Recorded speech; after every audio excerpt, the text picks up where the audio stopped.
Radio Pirate. Pirates Wanted. Please stand up! Les radios Pirate News sont présentés par... Vous voulez vendre ou acheter une propriété avec l'équipe de Frédéric Masson, courtier Remax? Fred est disponible sur les deux rives de la grande région de Québec. Un pirate d'expérience au service des pirates. Depuis 2005, Fred, c'est 4000 familles servies avec succès. Avez-vous les moyens de vous tromper? FrédéricMasson.com. Let's go. OK, un petit Radio Pirate News sur un sujet. On aime ça faire ça de temps en temps pour vous autres, donc sujet par sujet. Surtout quand des sujets méritent d'être jasés pendant une quinzaine de minutes. Grosse journée. On fait tout le monde a son bilan de la journée. Parce que j'ai trouvé ça un peu bizarre de voir que Mark Carney a quitté Davos pour être sûr de ne pas rencontrer Trump. Je sais que ça confirme ce que je vous disais. Le gars seul a l'air d'un Hells Angels. Le gars seul a l'air d'un gars qui se bat dans la UFC, dans c'est quoi, c'est l'Octogone? Donc, oui, un octogone. Exact. Il a l'air d'un fighter. Et la minute qu'il arrive à Maison-Blanche, il a l'air d'un petit poussi. Il a l'air d'un petit boys qui arrive à la maternelle à sa première journée, puis qui rentre dans la classe avec sa mère, puis qui ne connaît pas aucun étudiant dans la classe, donc il est un peu gêné. Mais là, il a fait pire. Il s'est sauvé, carrément sauvé. Il n'est même pas resté. Alors que la seule personne que Mark Carney a rencontrée dans ce temps-ci, c'est Donald Trump. Pas mal. Tu sais, je veux dire. Ton voisin. Ça en dit long sur le gars, là. Tu sais, moi. Puis, je veux juste vous dire une affaire sur. Tu sais, j'ai écouté le discours de Trump. Puis, j'ai résumé le discours de Mark Carney. Puis à chaque fois que je lis, hier, il a encore fait un discours là, avec son nouveau comité. En fait, c'est pas hier, c'était matin. Donc, parce qu'on est décalé par l'heure. Et là, le nouveau comité, là, où le monde met 1 milliard, c'est un genre de comité pour essayer de concurrencer l'ONU, finalement, parce que l'ONU ne fout rien. Donc, il a créé ça. Et il a fait un genre de discours, puis là, les gens disent, dans un discours décousu, j'entends ça tout le temps sur Trump, sur ses discours, alors que à chaque fois que je les écoute, moi, je les trouve hyper intéressants. Puis qu'est-ce qui est intéressant dans les discours de Trump, c'est que ce n'est pas des discours. Il nous jase. C'est toute la différence. Et ça, c'est une autre affaire qui doit finir, c'est un writer qui écrit un texte pour quelqu'un qui est présenté sur un téléprompteur. Puis la personne l'a pratiqué dans l'avion ou dans le bureau une dizaine ou une douzaine de fois pour essayer de le rendre le plus... pour qu'il soit capable de s'imbiber de ce discours-là le plus possible. Oui. Ça, c'est du théâtre, ça. Mais finalement, c'est un acteur qui parle. Oui, ça pourrait être George Clooney. Et ça, moi, ça... Moi, c'est un des plus grands discours d'un premier ministre moderne du Canada. Moi, excusez-moi, je partais aux fraises quand j'ai écouté son discours. Bon, ils l'ont comparé à Churchill. Oui, ils l'ont comparé à Churchill. Calmez-vous les nerfs. Là. Moi, je pense que ça, c'est fini, là, les histoires de 2 panneaux transparents en avant avec des textes écrits par quelqu'un qu'on ne connaît pas, puis la personne qui est en avant essaie de nous faire croire que ça vient de lui. Ah oui. Au contraire, ce qu'on veut, dans l'ère où on est, vous avez, c'est comme la TV, la vieille TV, puis les influenceurs sur Instagram ou TikTok. Les gens, c'est ça qu'ils regardent. Pourquoi ils regardent ça? Des fois, je me pose la question, pourquoi ils regardent ça? Pourquoi ils regardent ça? Parce que c'est vrai. Parce que c'est authentique. C'est pas nécessairement toujours extraordinaire, mais la qualité première, c'est que c'est authentique. Sur TikTok, des affaires décousues, il y en a plein, là. Sur Reel de Facebook, des patentes décousues, comme vous appelez, là, c'est probablement 95% du stock. Là. Les gens, oui, il y en a qui font des affaires où ils ont un genre de télésouffleur sur leur iPad. Ou ça, mais tu le sens, ça. Mais la majorité des gens qui réussissent à avoir de l'attraction, c'est des gens qui ne préparent rien, puis qui vous jasent avec leur cœur, qui vous jasent avec leurs émotions, puis qui vous jasent, ils vous jasent. Ils vous regardent, puis ils vous jasent. C'est ça. En l'autre terme, on appelle ça un podcast. Là. Oh oui, exact. Donald Trump, qu'est-ce qu'il fait quand il fait des discours comme hier? Il fait un podcast. Ben oui. En fait, Donald Trump fait exactement ce que nous, on fait depuis des années. c'est ça. Tu sais, si vous pas l'oublier... Un discours écrit, c'est comme un genre de communiqué, quasiment. C'est ça. Ça fait communiquer. Là. C'était peut-être la manière de faire il y a 15 ans, 30 ans, 40 ans. Mais aujourd'hui, ça nous touche pas. Ma blonde en fait des communiqués. Elle compose des communiqués. Oui. Et tu sais, ils ont des... t'as comme des bases de tout ça. Là. T'as comme des espèces de squelettes de communiqués. Des squelettes, tu fais rien qu'aller changer des choses. Tu vas changer des mots à travers. Fait que des fois, tu as des discours qui se ressemblent. Tu vas donner un discours, mais tu quasiment la moitié du discours, c'est déjà un genre de squelette qui a déjà été utilisé dans le passé. C'est ça. Puis aujourd'hui, rajoute à ça que moi, j'avais l'impression, en tout cas, le bout que j'ai entendu de Mark Carney, j'avais l'impression que le gars, il lit comme un texte. Oui, il y a eu des mots-clés qu'il fallait que soient dedans. Ils ont prompté des mots-clés dans, je ne sais pas lequel qu'il utilise. C'est-tu Claude, je ne sais pas trop quoi. C'est-tu Gemini, je ne sais pas lequel. Mais pour moi, j'avais l'impression d'écouter un texte qui avait été produit par... que le writer avait été aidé à la hauteur d'à peu près 50-60% par du AI. C'est ça. Donc, moi, j'aime, tu sais, je ne serais pas le type à regarder des séries AI, parce que je veux avoir de l'imperfection, je veux avoir de l'humain, je veux avoir... C'est un peu ce qu'on fait, là. Si on parle de décousu, là, écoutez nos podcasts, c'est souvent très décousu, là. Et c'est probablement ce que les gens aiment le plus, que ce soit décousu. Si on était là, puis à préparer des textes à chaque jour par le AI, puis qu'on avait en avant de nous autres un écran qui défilait le texte qui est préparé, puis on vous lisait ça tous les jours. Moi, je pense qu'en dedans de 2 mois, on n'a aucun abonné. Là. Ils sont tous partis. Ils sont tous partis. Donc, la différence, c'est que Trump s'installe, il s'accote le coude, puis c'est ça qu'on aime. Il nous parle des lunettes de Macron. Les autres sont là, dans un discours qui était vraiment décousu. Et là, de plus en plus de médecins s'interrogent sur la santé mentale et sur le côté cognitif de Trump. Qu'est-ce que vous racontez là, vous autres? C'est toute la gang alentour qui sont plus là. Je veux dire, c'est vous autres qui êtes dans la vieille école. Vous faites faire la barbe par un gars qui est plus vieux que vous autres. Ah oui. Probablement bien conseillé par Barron en passant. Un gars qui fait pas de joke, là, il fait de l'Alzheimer. Dans le sens que. As-tu vu un Alzheimer qui fait des jokes? Vous avez enduré Biden 4 ans. Oui, Biden, c'était pas de joke. Là. Jamais, pendant 4 ans. C'est ça. Aucun média, vieux média, a questionné l'état cognitif de Biden. Donc là, c'est incroyable. Patience avec Trump, là. Vous avez l'air à des innocents, là. Vous avez l'air à des innocents. Donc, c'est ça. Donc, beaucoup de bonnes affaires, beaucoup de bonnes choses qui se passent là-bas. Mais je trouve ça un peu triste de voir que notre premier ministre qui doit... Tu sais, on a des problèmes. On a des problèmes. Dans les gros problèmes qu'on a, on a créé des problèmes nous autres mêmes. Tu sais, le prix de la bouffe, ça a été créé par nous-mêmes. Ça a été créé par des contre-tarifs. Et au lieu d'avoir... Parce qu'on n'a pas réalisé qu'il n'y avait pas de tarifs en raison de l'entente de libre-échange. Il n'y avait pas de tarifs sur rien. Et nous autres, on a répondu par des contre-tarifs. Et ces contre-tarifs-là ont été surtout imposés sur la bouffe. Et on ramasse la facture aujourd'hui. Donc, ça a été fait par nous-mêmes. Donc, comment on arrange ça? Bien, il faut se parler, il faut se voir. Et Davos, pour ça, il y a des années où Davos, ça nous intéresse zéro. Mais cette année, avec ce qui se passe, on aurait pensé qu'un homme mature, comme supposément, les gens qui font la promotion de Carney nous disent que c'est un grand homme, puis c'est un ci, puis c'est un ça, bien, un homme mature, il reste là, il écoute le discours de l'autre, puis il essaie de le rencontrer, puis il essaie. Non, le gars se sauve. Comme par hasard, le gars vient au Canada. Il n'est jamais au Canada. Pendant que tout le monde est ailleurs, lui est ici.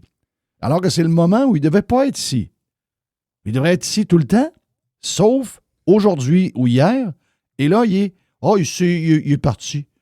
Il y avait d'autres choses à faire. Il n'y a pas d'autres choses à faire. La patente qu'il y a à faire, c'est de régler l'histoire avec les États-Unis. C'est la seule affaire qu'il y a à faire. Mais beaucoup de maladies mentales. Et c'est pour ça que je prends ce petit bout-là, on regarde, de quelques minutes pour vous adresser ce bout-là. Écoutez, hier, sérieux, j'ai décroché un peu. On a fait beaucoup de podcasts hier. Okay? Donc, on a fait beaucoup de choses hier. Puis, on a fini tard. Donc, après ça, j'avais quelques affaires à faire. Donc, j'ai été décroché pas mal. Puis, à un moment donné, je me suis mis à regarder un peu mes affaires pour le lendemain.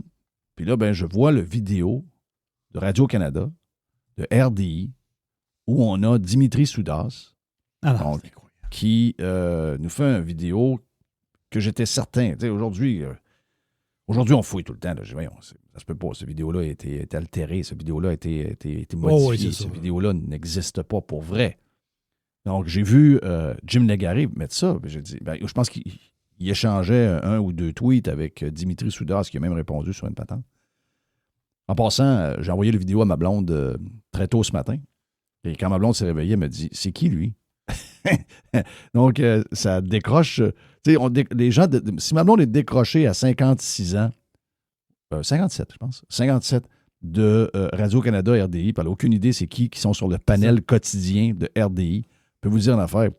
Ton gars, c'est pas c'est qui, Dimitri Soudas, Jerry. Là. Mes filles non plus. Là. 47. Hein? Tu t'es trompé pour ta blonde. Elle a 47. Ah, tu es donc bien fin. Toi, tu as 57, 58. Oui. Elle a 47. Oui, c'est vrai. Voilà. Elle est magnifique. Elle a l'air de 47 ans. Donc, écoutons ça. Écoutons ça. Pour les gens qui ne l'ont pas entendu, j'imagine que vous l'avez entendu.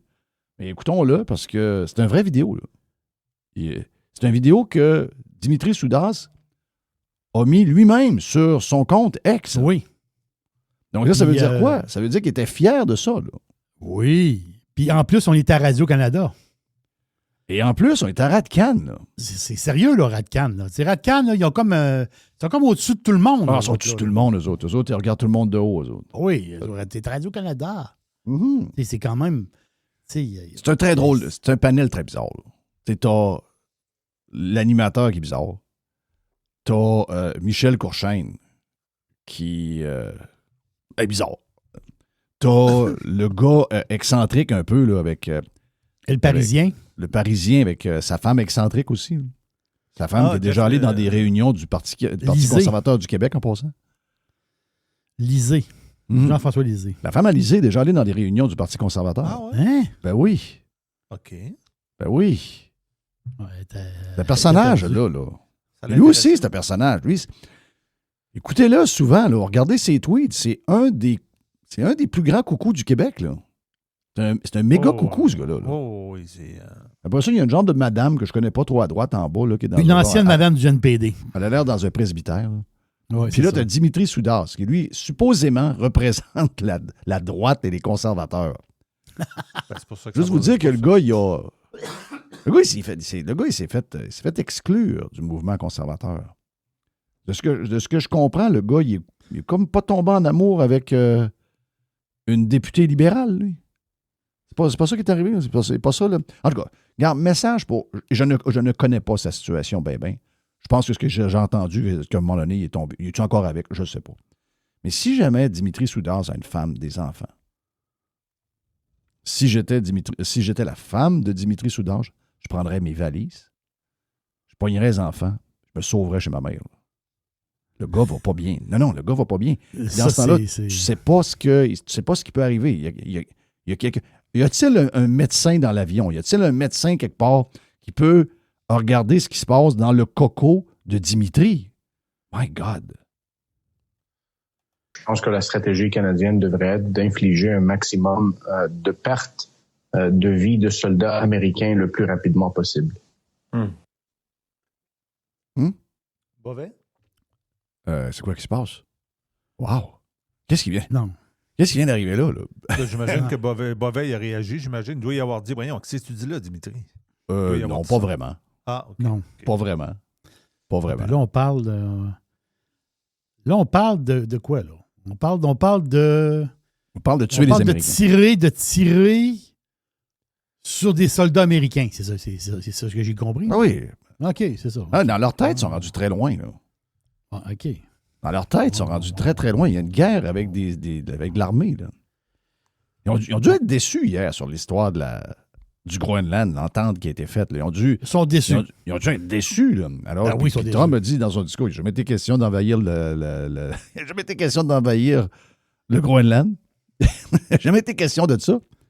Qui vous a inventé ça, l'histoire de l'invasion du Groenland? C'est tous les médias du monde entier, là. C'est certains politiciens du monde entier qui ont fait ça.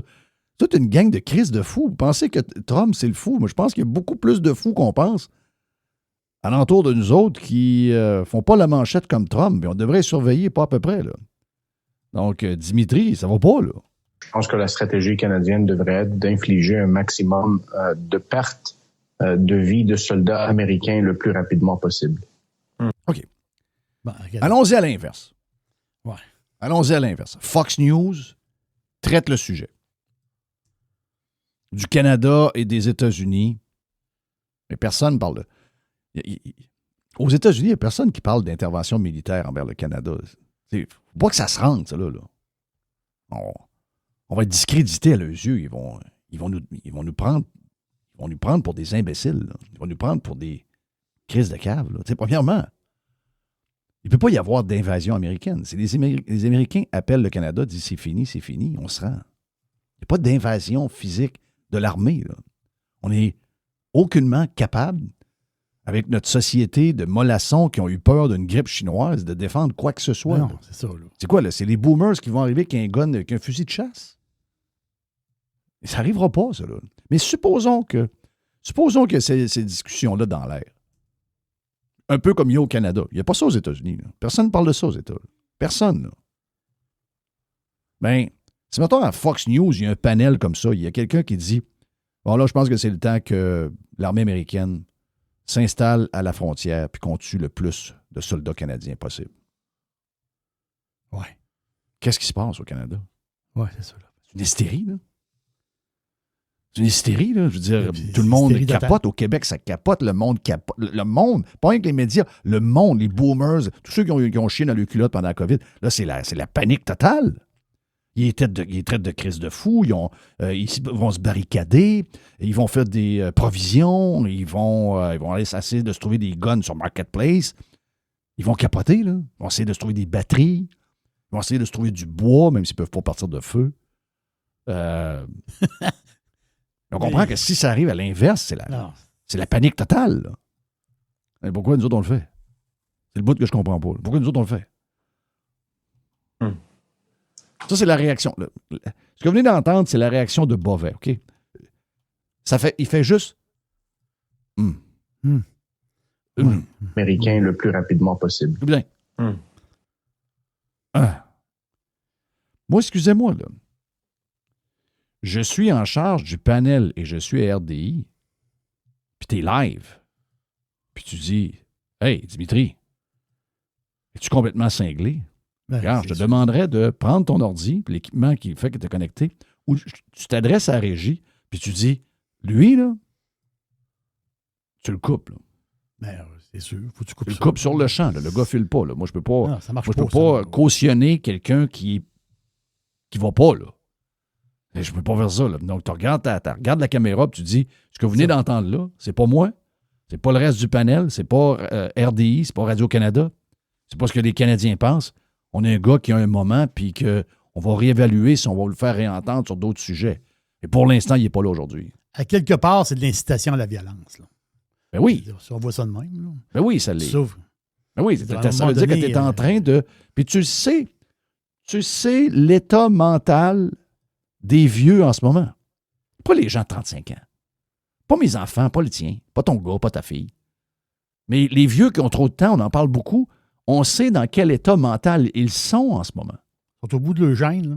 Qu'est-ce que tu viens de faire? Tu viens de crisser un morceau de boulot qui est dans le shed depuis 3 ans, prêt à être brûlé, puis tu crisses ça dans de la braise chaude. Me demande si tu n'es pas en train d'aller chercher le 20 gallons de gaz. Ouais, pour l'en mettre dessus. Ouais, tu mets du gaz, là. Tu sais, c'est ça qu'il est en train de faire. Et je comprends que... Je comprends. Façon de parler, là. Il veut être saucé un peu puis brasser. Mais là t'es comme dépassé à la ligne. Là, dans le sens que ça n'a pas de sens ce que tu dis là. Je sais pas qu'est-ce qui la suite de ça. Je sais pas du tout. Là. Mais c'est le genre de gars. Soudard, c'est le genre de gars qui peut être bloqué pour rentrer aux États-Unis. Ben, moi, je pense que oui. Là. Ben moi, si j'étais les Américains, ce gars-là, je le barre. Là. Ben, il est barré. Tu peux plus rentrer. Ben non, il est barré. Tu peux plus rentrer. Peut-être qu'il s'en crisse. Mais tu peux plus, tu peux plus rentrer. Là. Non, le gars c'est un ennemi des États-Unis. Là. Hey, imagine-toi. Un proche de Harper. C'est notre gang, ça. C'est supposément notre gang. Ça vient même pas de l'Élysée. Ça vient même pas de Courchaine en haut. Non. Mais non, ça vient de, supposément, sur un panel, le gars qui nous représente. On est-tu fourrés, nous autres, comme conservateurs et gens de droite? Y a-tu personne qui nous représente? Personne. Puis Soudas, en disant ça, c'est sûr que il réfléchit pas plus loin. Il est tellement anti-américain que n'importe quoi va sortir de sa bouche. Là. On vient de l'entendre. C'est un gars, c'est un anti-américain là, à l'extrême. Là. Mais il y a un bout que Soudas a oublié. Puis, il n'a pas eu le temps d'y penser, là. Mais peut-être que là, il devrait y penser. C'est que si tu tires sur des soldats américains, ben, les soldats américains vont tirer sur nous autres aussi. Là. Si écoute la réponse. Si on fait beaucoup... Hein? Ça va venir, ça. Ah, OK, je n'ai pas entendu le reste. J'ai pas entendu le reste. Check, écoute bien. Regarde, on va recommencer, c'est quelques secondes, on le recommence au début, je laisse aller. J'y vais par étapes. Je pense que la stratégie canadienne devrait être d'infliger un maximum de pertes de vie de soldats américains le plus rapidement possible. C'est-à-dire, donc, que l'armée canadienne attend les Américains sur la frontière, mais entre guillemets, là, sur la frontière américaine. Il est-tu niaiseux, Chris? Le gars en charge de ce panel-là, il est-tu niaiseux? Oui. Les Américains sont sur le bord de la frontière. Tu sais, la frontière canadienne-américaine, là, dans le bois, là, ils ont coupé le bois. Tu sais, il y a une ligne dans le bois. Hein. Là, nous autres, on est de notre bord, là. Un peu comme dans le temps, là, des... Ben, Mr. White était élevé à jouer des deux bords. Ben oui. Il y avait dans le coin où il était à frontière. Il se promenait d'un bord et de l'autre. C'est même pas dans quel pays il était, des fois, tout le temps. C'est ça. C'est déboisé. Puis c'est vous qui ont mis des postes frontières partout. Non, il n'y a pas des soldats aux 100 pieds, là. Il y a des grands bouts, c'est du bois, là. Il y a même plus... Tu sais, une année, il y avait comme mis une petite clôture, un fil de fer. Des fois, les citadins sont drôles. Hein. Alors, ils n'ont aucune idée. Ils n'ont aucune idée. C'est les citadins, les urbains. Les autres sont... je ne sais pas ce qui va dans leur tête, là, mais il y a des bouts qui leur manquent. Eux autres, ils pensent que des chemins Roxham, là, ça existe une place au Canada. Ah oui. Ben oui, il y a juste un trou. Non. Ouais, il y a juste un trou dans la clôture, le reste est fermé à grandeur. Il y a beaucoup de traits dans le bois, là. Oui. Quelle réponse? Donc, que l'armée canadienne attend les Américains sur la frontière, mais entre guillemets, là, sur la frontière canado-américaine? Mais Dimitri, t'es conscient que ça veut dire des pertes de vie canadienne importantes. T'es conscient de ça? Ouais, les vies américaines, c'est pas grave, là, mais t'es conscient que c'est des vies canadiennes qui vont être... oui. Surtout, ouais, c'est ça. Et voilà sa réponse. C'est ça ce que ça veut dire, défendre l'intégrité et sa souveraineté. Non. Je sais même pas s'il est marié et des enfants. Mais si Dimitri Soudas a une femme et des enfants, si vous êtes la sœur ou le cousin de la femme de Dimitri Soudas, vous appelez avec son sel, puis vous dites de pacter les affaires, mettre ça dans minivan, puis de crisser son camp le plus loin possible. Le gars est complètement disjoncté. Là. Non, ça c'est sûr. Mais l'anti-américanisme, là, c'est-tu fort? Oui, on n'a-tu aucune idée? Oui, c'est fort. Tu sais, quand t'es pas de même, là... Mais à la base, c'est plus de la jalousie que l'anti-américanisme. Non, je sais, mais juste l'explication n'est pas plus logique. Là. Non. Hey, le gars, il a mis ça sur son propre compte. Là. Ça veut dire qu'il était fier de ça. Il est fier de ça. Oh, il est fier, puis il va avoir des mamours du monde. Je ne sais pas c'est quoi les réactions là-dessous. Conscient de ça. C'est ça ce que ça veut dire, défendre l'intégrité et sa souveraineté. Tu iras, toi, Dimitri. Oui, c'est ça. Oui, Dimsoud. Tu iras avec Dimsoud, tu iras avec un gun à la frontière. Ben, il a 46 ans, lui. Il n'est pas à bout d'âge. On va le... C'est ça. Ben oui, il a 3 enfants. Je regarde l'allure, d'après moi, si c'est lui qui s'en va à la frontière, ça ne durera pas longtemps. Tabarouette. Et je ne suis pas un expert militaire. Je ne sais pas si on les attend à la frontière, dans les montagnes ou je ne sais pas où. Arrêtez. Il n'y a pas beaucoup de montagnes dans ce coin-là. Là. Non, arrête. Ouais, je ne sais pas trop la stratégie. Ouais, dans quelle montagne? Les Monts-Valin? Ouais. Oui, c'est ça. Le parc des Laurentides? Oui. Le Massif du Sud? C'est ça, en haut du Massif du Sud. Ouais. On les attend. On va aller... il y a un centre de ski fermé là, à Charlevoix. On peut aller les installer là. Ben oui. Au bout de la montagne, en haut. Mais on va même avoir des monts de pente. Ben oui. Au Mont-Rignal. Oui, au Mont-Rignal, c'est toi. Ah oui. Oui, le Mont-Rignal. Oh. Je suis allé en haut au Mont-Rignal, c'est haut. Ben oui. Ben oui. Belle vue. Très belle vue. Tu vois jusqu'à Trois-Rivières.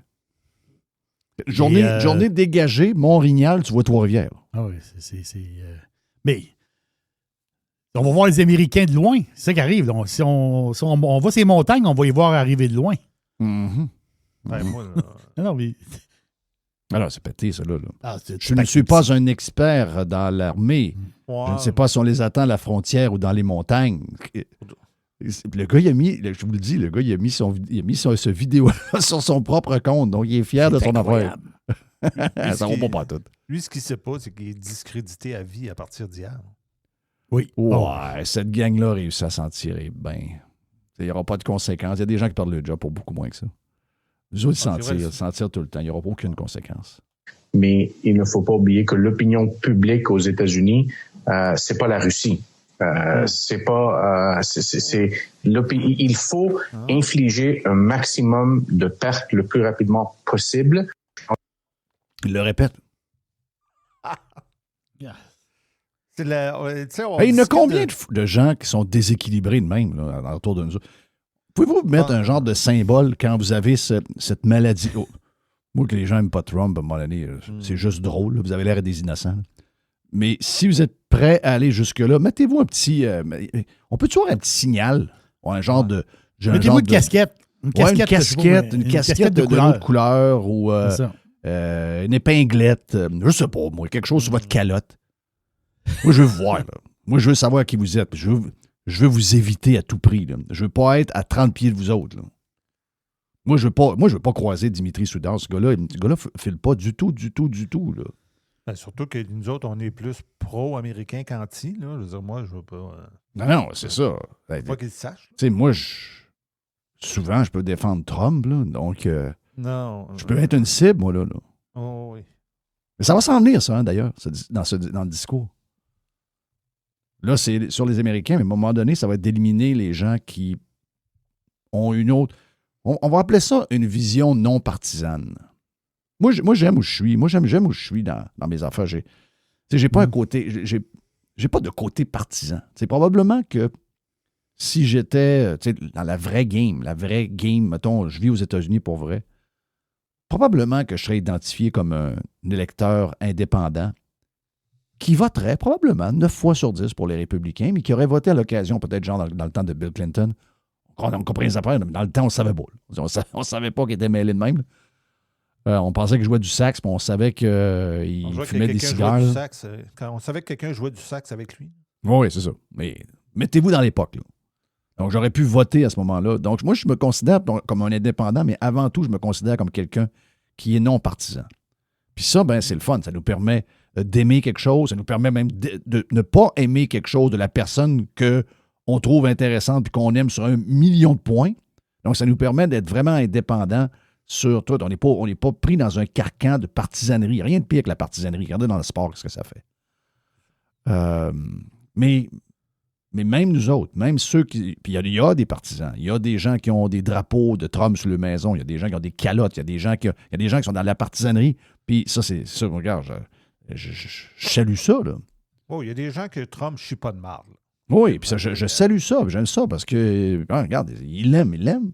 Puis moi, je l'aime peut-être pas au même niveau, mais je suis pas bien loin de ça. Sauf que je me considère pas comme un partisan, je me considère comme un indépendant qui aime des affaires puis qui les expose. Puis quand ils les aiment pas, je les expose aussi.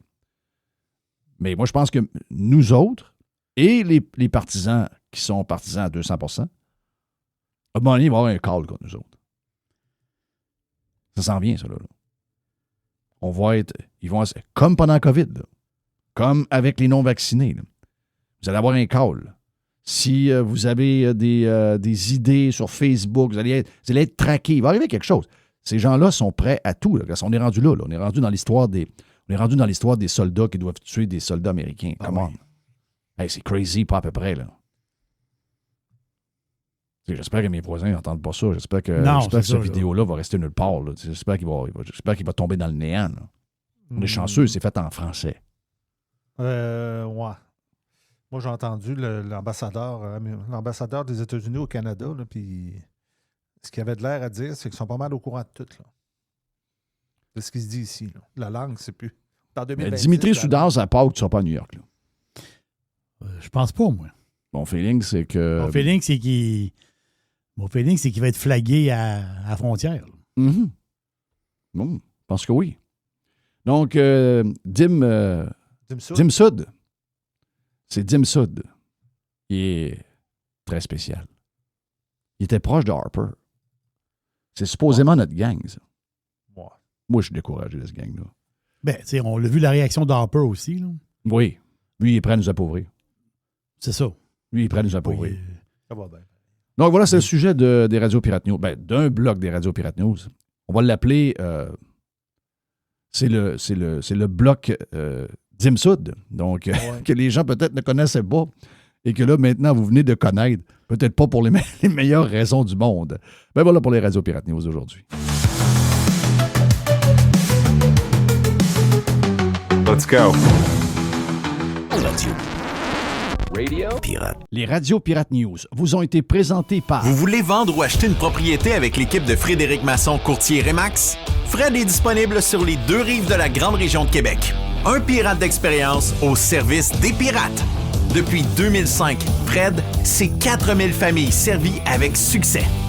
Avez-vous les moyens de vous tromper? FrédéricMasson.com. Radio Pirate. Every hour. Juste du bon stock. Radio Get pirate or get out. Bon matin, Québec. 1 heure sur le Prime avec Gilles Parent. 1,15-20 pour le live. Avec Gilles, notre Gilles, on fait des podcasts. Avec Gilles, notre Gilles, on parle société. Avec Gilles, notre Gilles, on parle politique. Avec Gilles, notre Gilles, on parle de sport. Avec Gilles, notre Gilles, on parle showbiz. Avec Gilles, notre Gilles, on s'amuse en tas. On est prêt, let's go, Gilles, Jerry. Si je te posais la question, parce qu'on ne s'est pas parlé de la démission de François Legault, puis on ne s'est pas parlé non plus de Guilbeault. C'est quoi le bilan que tu fais, mettons que ta blonde te demande, c'est quoi ton bilan de la carrière de premier ministre de François Legault? Pas grand-chose de très, très positif. C'est un gars qui a toujours travaillé avec les sondages, qui a voulu être heureux. En fait, pas heureux. Il était heureux en étant aimé. Est-ce que quelqu'un qui fait de la politique, pour être aimé, probablement, on regarde les plus grands ou ceux qui veulent être les plus grands, souvent, ils ont besoin de se gonfler le torse. Ça, c'est une chose. Mais dans le cas présent, je trouve que c'est un gars aussi qui a failli.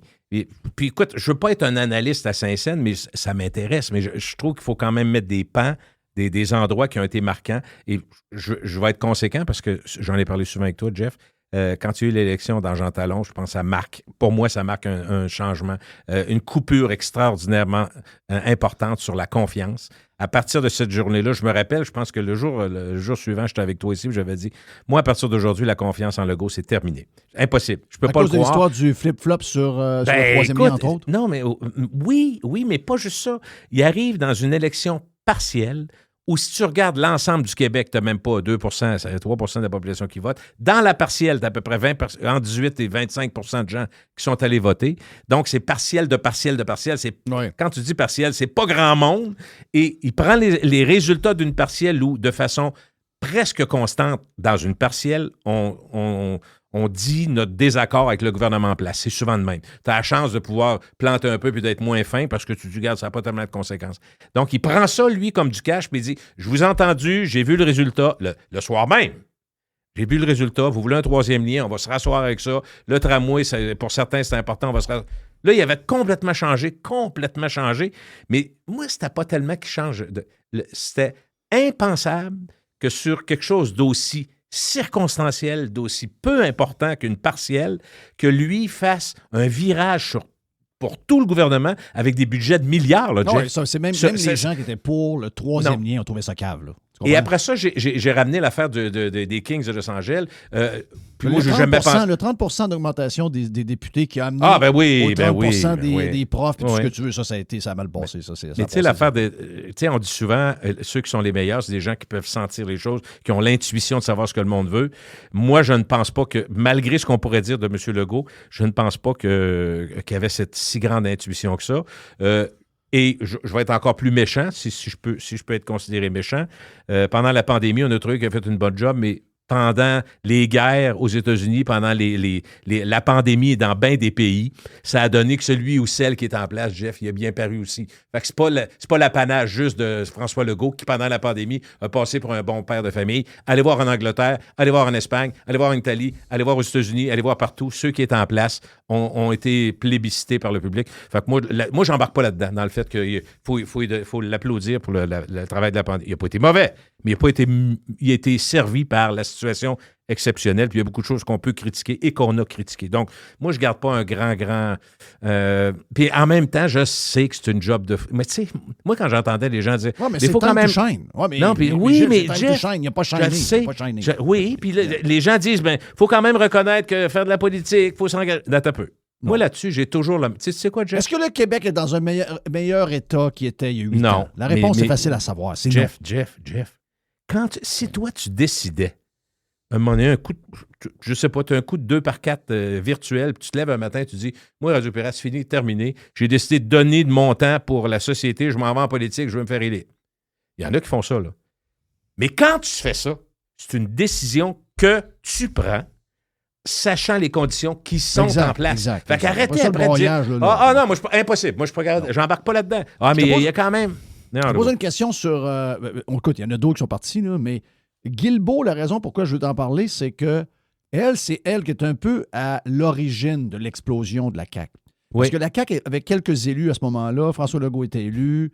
C'était surtout dans la région de Québec que ça se passait. Mais 2017, quand elle rentre dans une partielle, elle donne un bon coup de main. Puis elle donne, exact. Dans Louis Hébert, elle remplace Sam Hamad. Oui. Elle arrive, elle a un air d'aller. Ça surprend, passe bien, puis elle a une drive. Oh oui, ça a été un coup d'éclat. Oui. Et là, ça a été... Tout le monde le sait que ça a été probablement le moment où ça a explosé pour la CAQ. C'est ça qui a amené la victoire un peu plus tard à l'élection générale.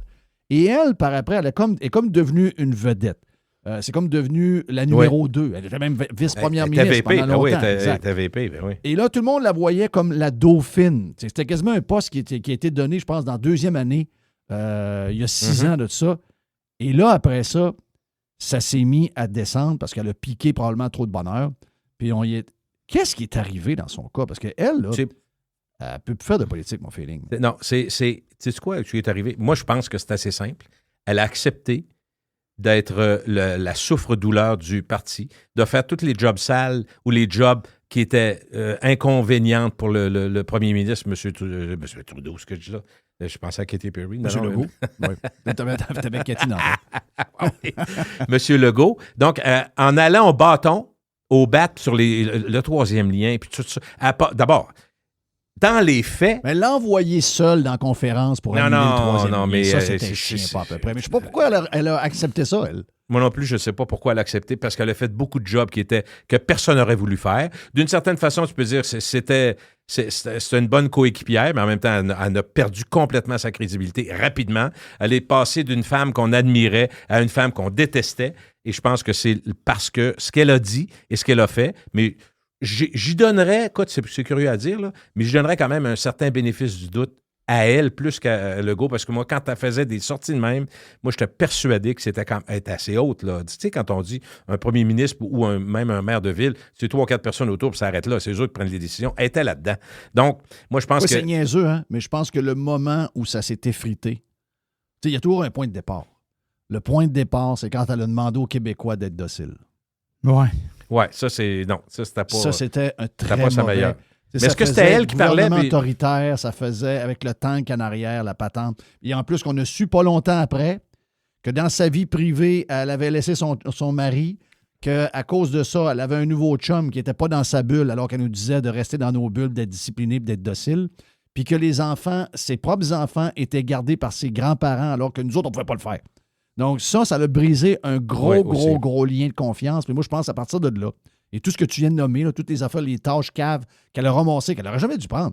Moi, excuse-moi, le premier ministre me dit, tu vas aller en conférence tout seul avec des puis ramène-toi des livres pour montrer que tu as des études, là, puis va canceller le troisième lien qui a fait qu'on est au pouvoir à Québec à cause de ça. Puis dans le Québec, c'est le sujet qui a fait qu'on s'est fait connaître. On va annuler ça. Moi, j'aurais dit, même si c'est le PM, j'aurais dit dans le bureau, j'aurais dit, tu peux aller chier. Si tu veux faire ça, tu vois, je vais y aller avec toi, mais je ne serai pas tout seul. Non. Puis Guilbeault, ça s'est terminé officiellement quand elle a passé à la commission Galland là, sur le fiasco de la SAQ Clic. Non. Et là, alors, il y avait des preuves. Tu as des preuves qu'elle savait qu'il y avait des dépassements de coûts. Elle avait les preuves en main. Elle a nié ça. Fait que non, ça marche pas. Ça s'est terminé là. Mais il y a eu beaucoup d'éléments. Additionne-les. Là, oui, à un moment donné, ça faisait plus. Là. Mais la commission Galland, je suis obligé de te dire que faut regarder ça, oui. Mais moi, je pense que tous les ministres font ça là, depuis 30-40 ans. C'est probablement la méthode de fonctionnement à l'intérieur de cette machine-là. Puis pour moi, la SAQ, le milliard point 2 dépensé dans cette folie de site web-là, ça nous montre un malaise beaucoup plus gros que 1 ou 2 personnes. On a mis ça beaucoup sur Éric Kerr. Non, je comprends, mais ça... Mais, puis je comprends que ça en prend des noms, là, mais oui, il n'y aura pas de conséquences pour eux autres à part d'une fin de carrière politique probablement. Mais ça démontre bien plus un malaise, un mal de fonctionnement total, complet à l'intérieur de cette machine-là. Où ils se crissent de l'argent du monde. Ça, c'est autant les fonds, autant les genres de sous-ministres, autant les ministres et les élus. C'est à la grandeur. Je comprends que dans un show, ça prend du monde. Il faut identifier du monde. Ça fait du bien. Oui, ça fait du bien. Mais il y a une chose que quand mettons, t'es ministre, là, il y a une chose que tu ne peux pas dire. Tu peux dire plein d'affaires. Tu peux mentir. Ils mentent à tour de bras. Ils disent toutes sortes de petites conneries. Tu sais comment ils sont. Mais tu peux pas dire que tu t'en souviens pas. Là. Non, ça, c'est rien de pire. Ça, tu peux pas le dire.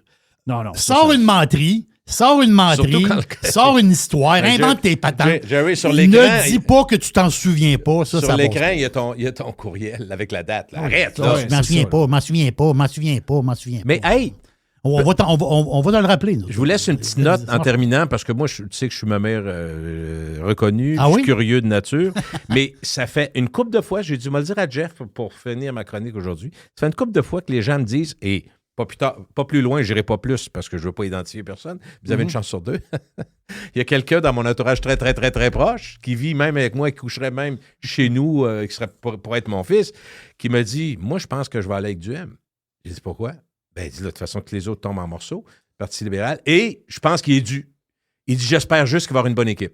Ah, j'ai dit ça parce que j'ai entendu la même... Non, j'ai entendu ça. Pour lui qui est médecin, Karim El Ayoubi, c'est un esti solide, là.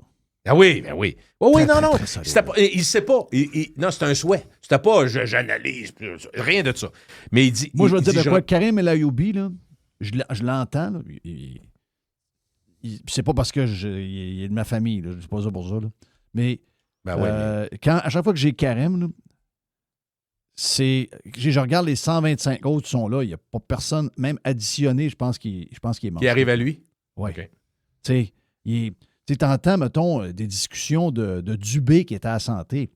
C'est le grand vide. Tu écoutes une entrevue de Patrice Roy avec Dubé pendant 10 minutes, tu retiens absolument rien. Zéro. Écoute le podcast qu'on a fait avant les fêtes avec Karim El Ayoubi. On va te dire de quoi, il est solide en tabarnache. Puis pour le reste, tu as raison. Je veux dire, il y a dans l'air des gens qui ont le goût de donner une chance à... Pas chez les jeunes. Chez les jeunes, même qui disent... Très surprenant. Ça va être très, très, très conservateur chez les jeunes. Je pense que oui. Puis moi, je ne serais pas étonné que la région de Québec redevienne le mystère Québec. C'est tellement ridicule, cette affaire-là, mais ça me fait tout le temps rire de le dire. Mais je m'attends à ce qu'il y ait un impact. Ce qui va arriver, c'est que probablement que le Parti conservateur du Québec va avoir exactement la même performance qu'en 2014 pour la CAQ. Ils vont s'établir dans la région de Québec en premier. Un 5, 6, 7 députés, là, c'est ça? Exact. 7, 8, 9, 10 peut-être avec les régions autour. Puis ils vont bâtir leur réputation. Puis après ça, 2030. C'est ça, c'est 2030 la prochaine? Ouais, ça peut paraître curieux, Jeff, mais moi, je pense que le fait qu'Éric s'est accroché, il est resté un peu comme Mario Dumont dans le temps qui a aidé au début de l'ADQ, mais à la croissance éventuellement de la CAQ, mais je pense que le fait qu'il soit resté là, puis qu'il maintienne, puis qu'il ne lâche pas, Je pense que ça va y servir là, parce que ça démontre un intérêt et une conviction. C'est le plus vieux chef de parti de toute la gang. Jeff, des gens vont dire, il croit son affaire. On va regarder un peu, on va donner... Tu sais, c'est un peu curieux ce que je dis, ça peut paraître un peu superficiel, mais regardez autour de vous comment... Écoutez ce que les gens... Il y a un switch qui se passe. Il y a quelque chose, des gens disent, il est dû, puis on va lui donner une chance, puis il peut pas être pire que les autres. Crime, j'entends ça, moi, à tour de bras depuis des semaines. Je pense qu'Éric a bien compris, puis il va... Je suis persuadé, parce que c'est un gars persuasif aussi, je pense qu'il va être capable d'avoir des candidatures, même si c'est un monde dur, la politique. Là. Mais il y a quelque chose de grisant quand tu sais que ça se peut que ça parte, tu comprends? Oui. Puis on peut changer des choses. Le problème, c'est quand tu arrives au pouvoir. Non, regarde, je suis 200% d'accord avec toi, Éric. J'ai hâte de voir ça. Il est en train de se passer un switch. Oui. Il est en train de se passer un switch. Gilles Parent, thank you, man. Salut, bye.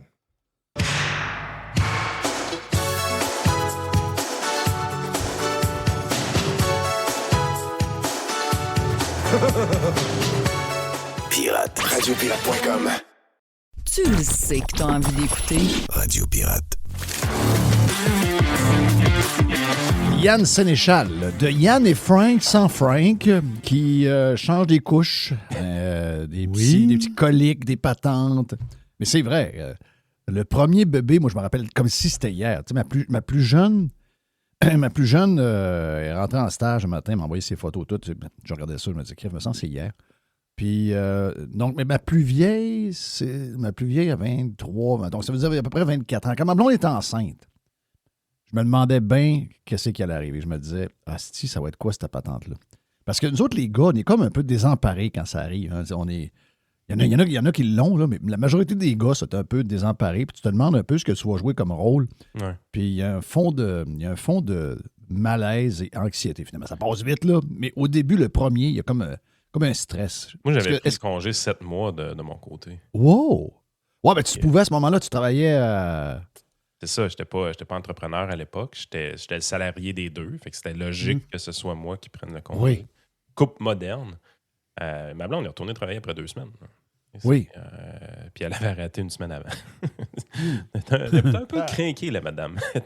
Ma blonde était pareil. Ma blonde a parti sa business de placement média en même temps qu'on a eu le premier bébé. Donc, je me rappelle qu'on avait un bébé naissant d'un bras. Elle avait la sienne qui avait 5-6 ans à peu près. Bébé d'un bras, téléphone, l'ordi, les patentes, le bois. Regarde, je capotais. Là. Puis moi, je partais, je me levais à 3h30, 4h du matin. Oui. Donc, je revenais dans l'après-midi. Un choix à faire. Oui, c'était capoté. Là, capoté. Ben moi, le cerveau hyperactif à cette époque-là, il était actif, mais je n'étais pas encore entrepreneur. Fait que, je dépensais mon énergie comme salarié dans la politique un peu. Puis c'est là que je militais à la DQ, puis ainsi de suite. Mais pour vrai, 2009, qui est né mon fils, 2009, début 2010, j'étais à la maison, puis j'ai trouvé ça pénible pour vrai. J'ai passé mes grandes journées à la maison. Là. Oui. C'est une job, là. Pas trippé. C'est là que j'ai décollé un blog, et si les gens ont de la mémoire un peu, c'est là qu'est né le réseau Liberté Québec. Honnêtement, c'est à ce moment-là, c'est quand j'ai commencé à travailler sur le projet du réseau Liberté Québec, d'utiliser mon temps libre à la maison pour commencer à travailler sur ce projet-là. C'est ça qui m'a sorti un peu de la spirale de l'ennui qu'il y avait à être à la maison. Moi, genre de blues, là. Un genre de blues. Oui, puis pour vrai, là, c'est là que c'est ce qui fait en sorte que, tu sais, peu importe la quantité d'argent que j'ai dans mes poches, je peux pas arrêter de travailler. Je le sais aujourd'hui, je peux pas arrêter de travailler. Quand j'ai arrêté de travailler pendant 7 mois, je manquais virer fou. Moi, j'ai eu une bonne discussion. J'ai eu une bonne discussion avec ma blonde dans le temps des fêtes. T'sais, ma blonde, elle savait. Mais on n'avait jamais parlé vraiment. Puis là, ben, on a eu cette discussion-là assez, une vraie discussion. Là, c'est pas 5 minutes, là, bon, OK, on passe à un autre sujet, il arrive de quoi le téléphone sonne. Non, on se parle. C'est parce que ma blonde et moi, on n'est pas à la même place. Ma blonde, elle, sur le travail, elle aime ça encore, mais elle veut diminuer. Puis moi, elle dit, c'est quoi tes intentions? T'sais? Parce qu'elle a quand même 50% de la business, là, puis elle s'occupe de toute l'admin. Ma blonde n'est pas là. Je suis dans le trouble, là, pas à peu près. Donc, puis moi, j'ai c'est pas dit, juste pour partager un revenu, c'est une vraie employée. C'est ça, exact. Actionnaire, en fait. Là, on s'entend. Oui. Donc, mais là, ta blonde, Jeff, je pense que ta blonde, elle pourrait être retraitée, mais toi, tu pourras pas. Moi, je peux pas. Puis moi, j'ai dit, même à 69, je ne serais pas retraité. Là. Je veux dire, moi, je vais être. Je regarde des gens qui ont 75, 76, 77, sont actifs. Ce ne sera pas la même quantité de travail. ça va être fait différemment. Mais je veux dire, je peux pas m'arrêter. Je veux pas. Puis si jamais j'arrête de faire du podcast parce que, bon, le monde est curieux de m'entendre, ben, je vais me trouver une job dans quelque chose que j'aime puis qui va fitter avec mon âge. Mais je serais pas... Je vois trop de monde qui ont l'air à s'ennuyer à la retraite. J'ai pas cette personnalité-là, j'ai pas ce tempérament-là. Ah, écoute, I feel you, moi, c'est pareil. Puis, tu sais, c'est sûr, des fois, j'exagère un peu, je n'ai trop dans ma plate, puis des fois, je viens fatiguer un peu, mais il y a d'autres moments, tu sais, comme dans l'été, ma job, ça vient comme vraiment tranquille. Puis, tu sais, j'ai des bouts, c'est le fun parce que je peux m'impliquer au fond dans le baseball, puis là, j'ai pas de misère à occuper mon temps. Les gars ont 14, 16 ans. Fait que je sais ce que je fais. Mais là, le plus vieux, il s'en va aux States. Puis là, le plus jeune va y aller bien vite aussi. Puis là, maintenant, je vais faire tabarnache. Ça sera plus aussi évident que ça. Là. Même l'été, où est-ce que c'est plus tranquille, ben, je me connais. Là. Ce sera pas tranquille. Je vais me trouver une autre patente à quelque part, puis je vais décoller sur une chire. Mais je veux dire, autant que... C'est bizarre, mais il me semble que c'est là que je vis. Moi, c'est quand j'ai de quoi à faire, quand je suis dans le jus. Quand je suis dans le jus, je suis plus productif. Moi, c'est débile. Quand j'ai rien à faire, quand vraiment tout va bien, tout ça, je vire en rond dans ma maison. Puis genre, je commence à procrastiner, puis je commence à bretter un peu. Puis là, je pourrais peut-être écouter la télé. Moi, les vacances sont très longues. J'aime mes vacances, j'aime avec mon temps, ma famille et tout, mais je commence à graffiner un peu. Là. Est-ce que tu penses qu'on est nombreux de même, en pourcentage? 5%. Ah oui? Moi, je pense qu'on est 5% de la population. Ben ouais. Ah oui? Ah non. À peu près. Tu veux dire qu'aime ça être occupé tout le temps? Là? Non. Non, qui ne pensent pas à... Tu sais, il y en a qui... Je sais qu'il y a beaucoup de monde qui regarde le calendrier et ils mettent des X sur les jours. Là, depuis l'âge grande de majorité du monde. 49 ans, genre. Là. Ça, c'est la norme. Ça, c'est la norme? Ça, c'est la norme. OK. Donc, ça veut dire quoi? Ça veut dire plus que 50% du monde. Oui, dans ma tête. Okay. Donc, les gens qui pensent... Il y en a qui sont balancés, sérieusement, là, qui partent à la retraite d'une manière zen. Parce que je n'ai mis du monde à la retraite, fait que c'est là qui est l'événement le plus majeur dans une vie qui provoque un peu ce qu'on discute, là, de passer d'un mode hyperactif travail à un mode retraite ou sans travail, mais qui doit avoir un niveau d'activité à l'intérieur. Les grands succès, c'est définitivement ceux-là qui le font de manière progressive. Ça, c'est le taux de succès des gens qui le font de manière progressive est vraiment plus grand. Puis ceux-là qui réussissent à le faire de manière progressive, généralement, ils arrêtent de travailler, mais ils n'arrêtent pas nécessairement d'être actifs. Ouais. Ils font encore quelque chose. Il y en a qui tombent dans le golf, il y en a qui tombent dans le camping, il y en a qui tombent dans le barbecue. Tu sais, je veux dire, moi, je vais voir ma belle-mère au chalet de temps en temps. Il y a 2 gros Christine métiers à tisser là-dedans. Quand elle passe sur ses métiers, là, t'as à paire pendant 6 heures de temps. Tu sais, elle travaille pas, mais elle fait des Catalognes. Là, puis elle aime ça. Tu sais. Ouais. Ces gens-là, le passage à la retraite se passe quand même bien, là, honnêtement. Mais, tu sais, moi, je ne commencerai pas à tricoter, sacrément, là, puis Catalogne, puis les casse-têtes, j'ai pas ça, j'aime pas ça. Moi, si je fais un casse-tête, je vais commencer à réfléchir. Je m'énerve quand je réfléchis, je viens fou. Il y a des idées qui partent d'un bord et de l'autre, puis éventuellement, je vais starter une autre entreprise. Il ne faut pas trop que je réfléchisse. Fait faut que je trouve le moyen de m'occuper. Fait que moi, ça a toujours été genre le baseball. Le baseball, vraiment, ça m'aide au fond. Quand je coach des kids, je suis en train de faire de quoi, ça occupe mon cerveau, mais le temps passe vite. Puis je donne à la communauté, puis j'aime ça. Fait que c'est la raison quand j'arrive à la fin de l'année, puis j'ai autant de bénévolat de fait, c'est tout sur le baseball ou presque.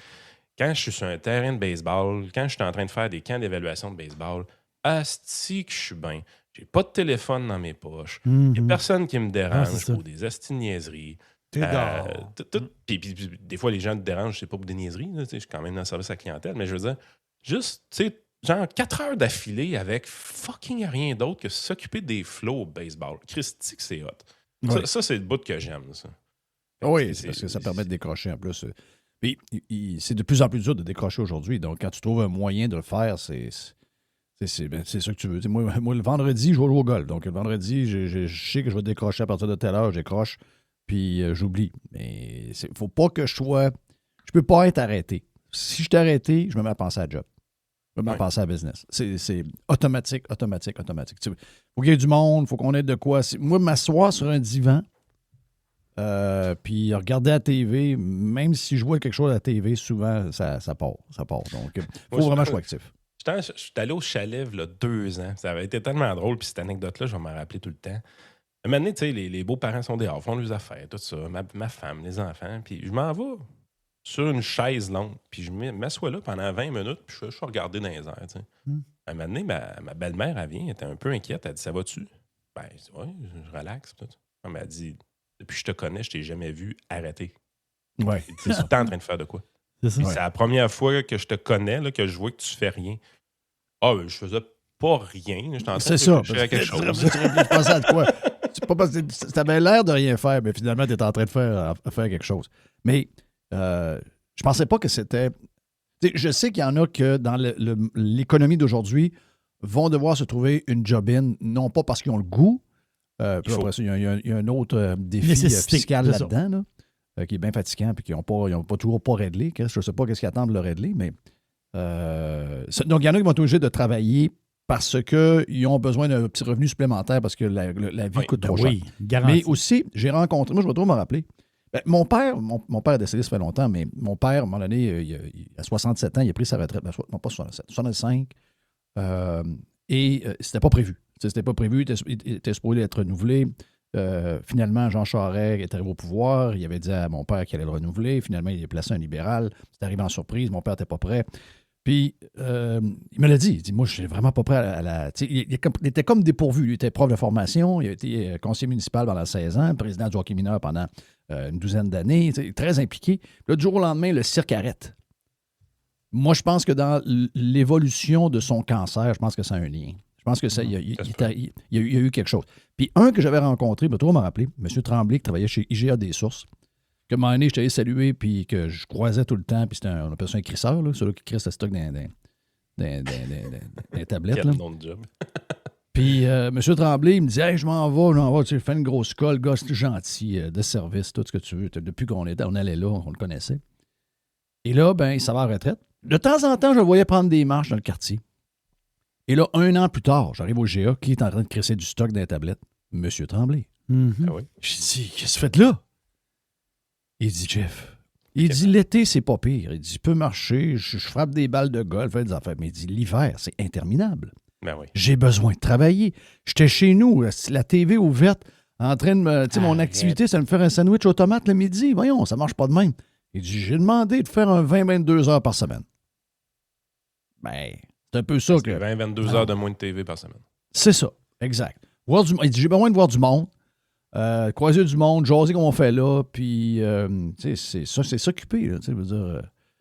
moi, je le dis souvent, mais j'aimerais ça finir sur une pièce d'équipement probablement à tempête, soit à couper green, soit à couper fairway, soit à couper rough, peu importe, mais, tu sais, j'aimerais ça, moi, j'étais un gars de bebelle de même, là, les tracteurs, à faire là, j'aime bien ça. Donc, moi, j'aimerais ça faire ça, monnaie.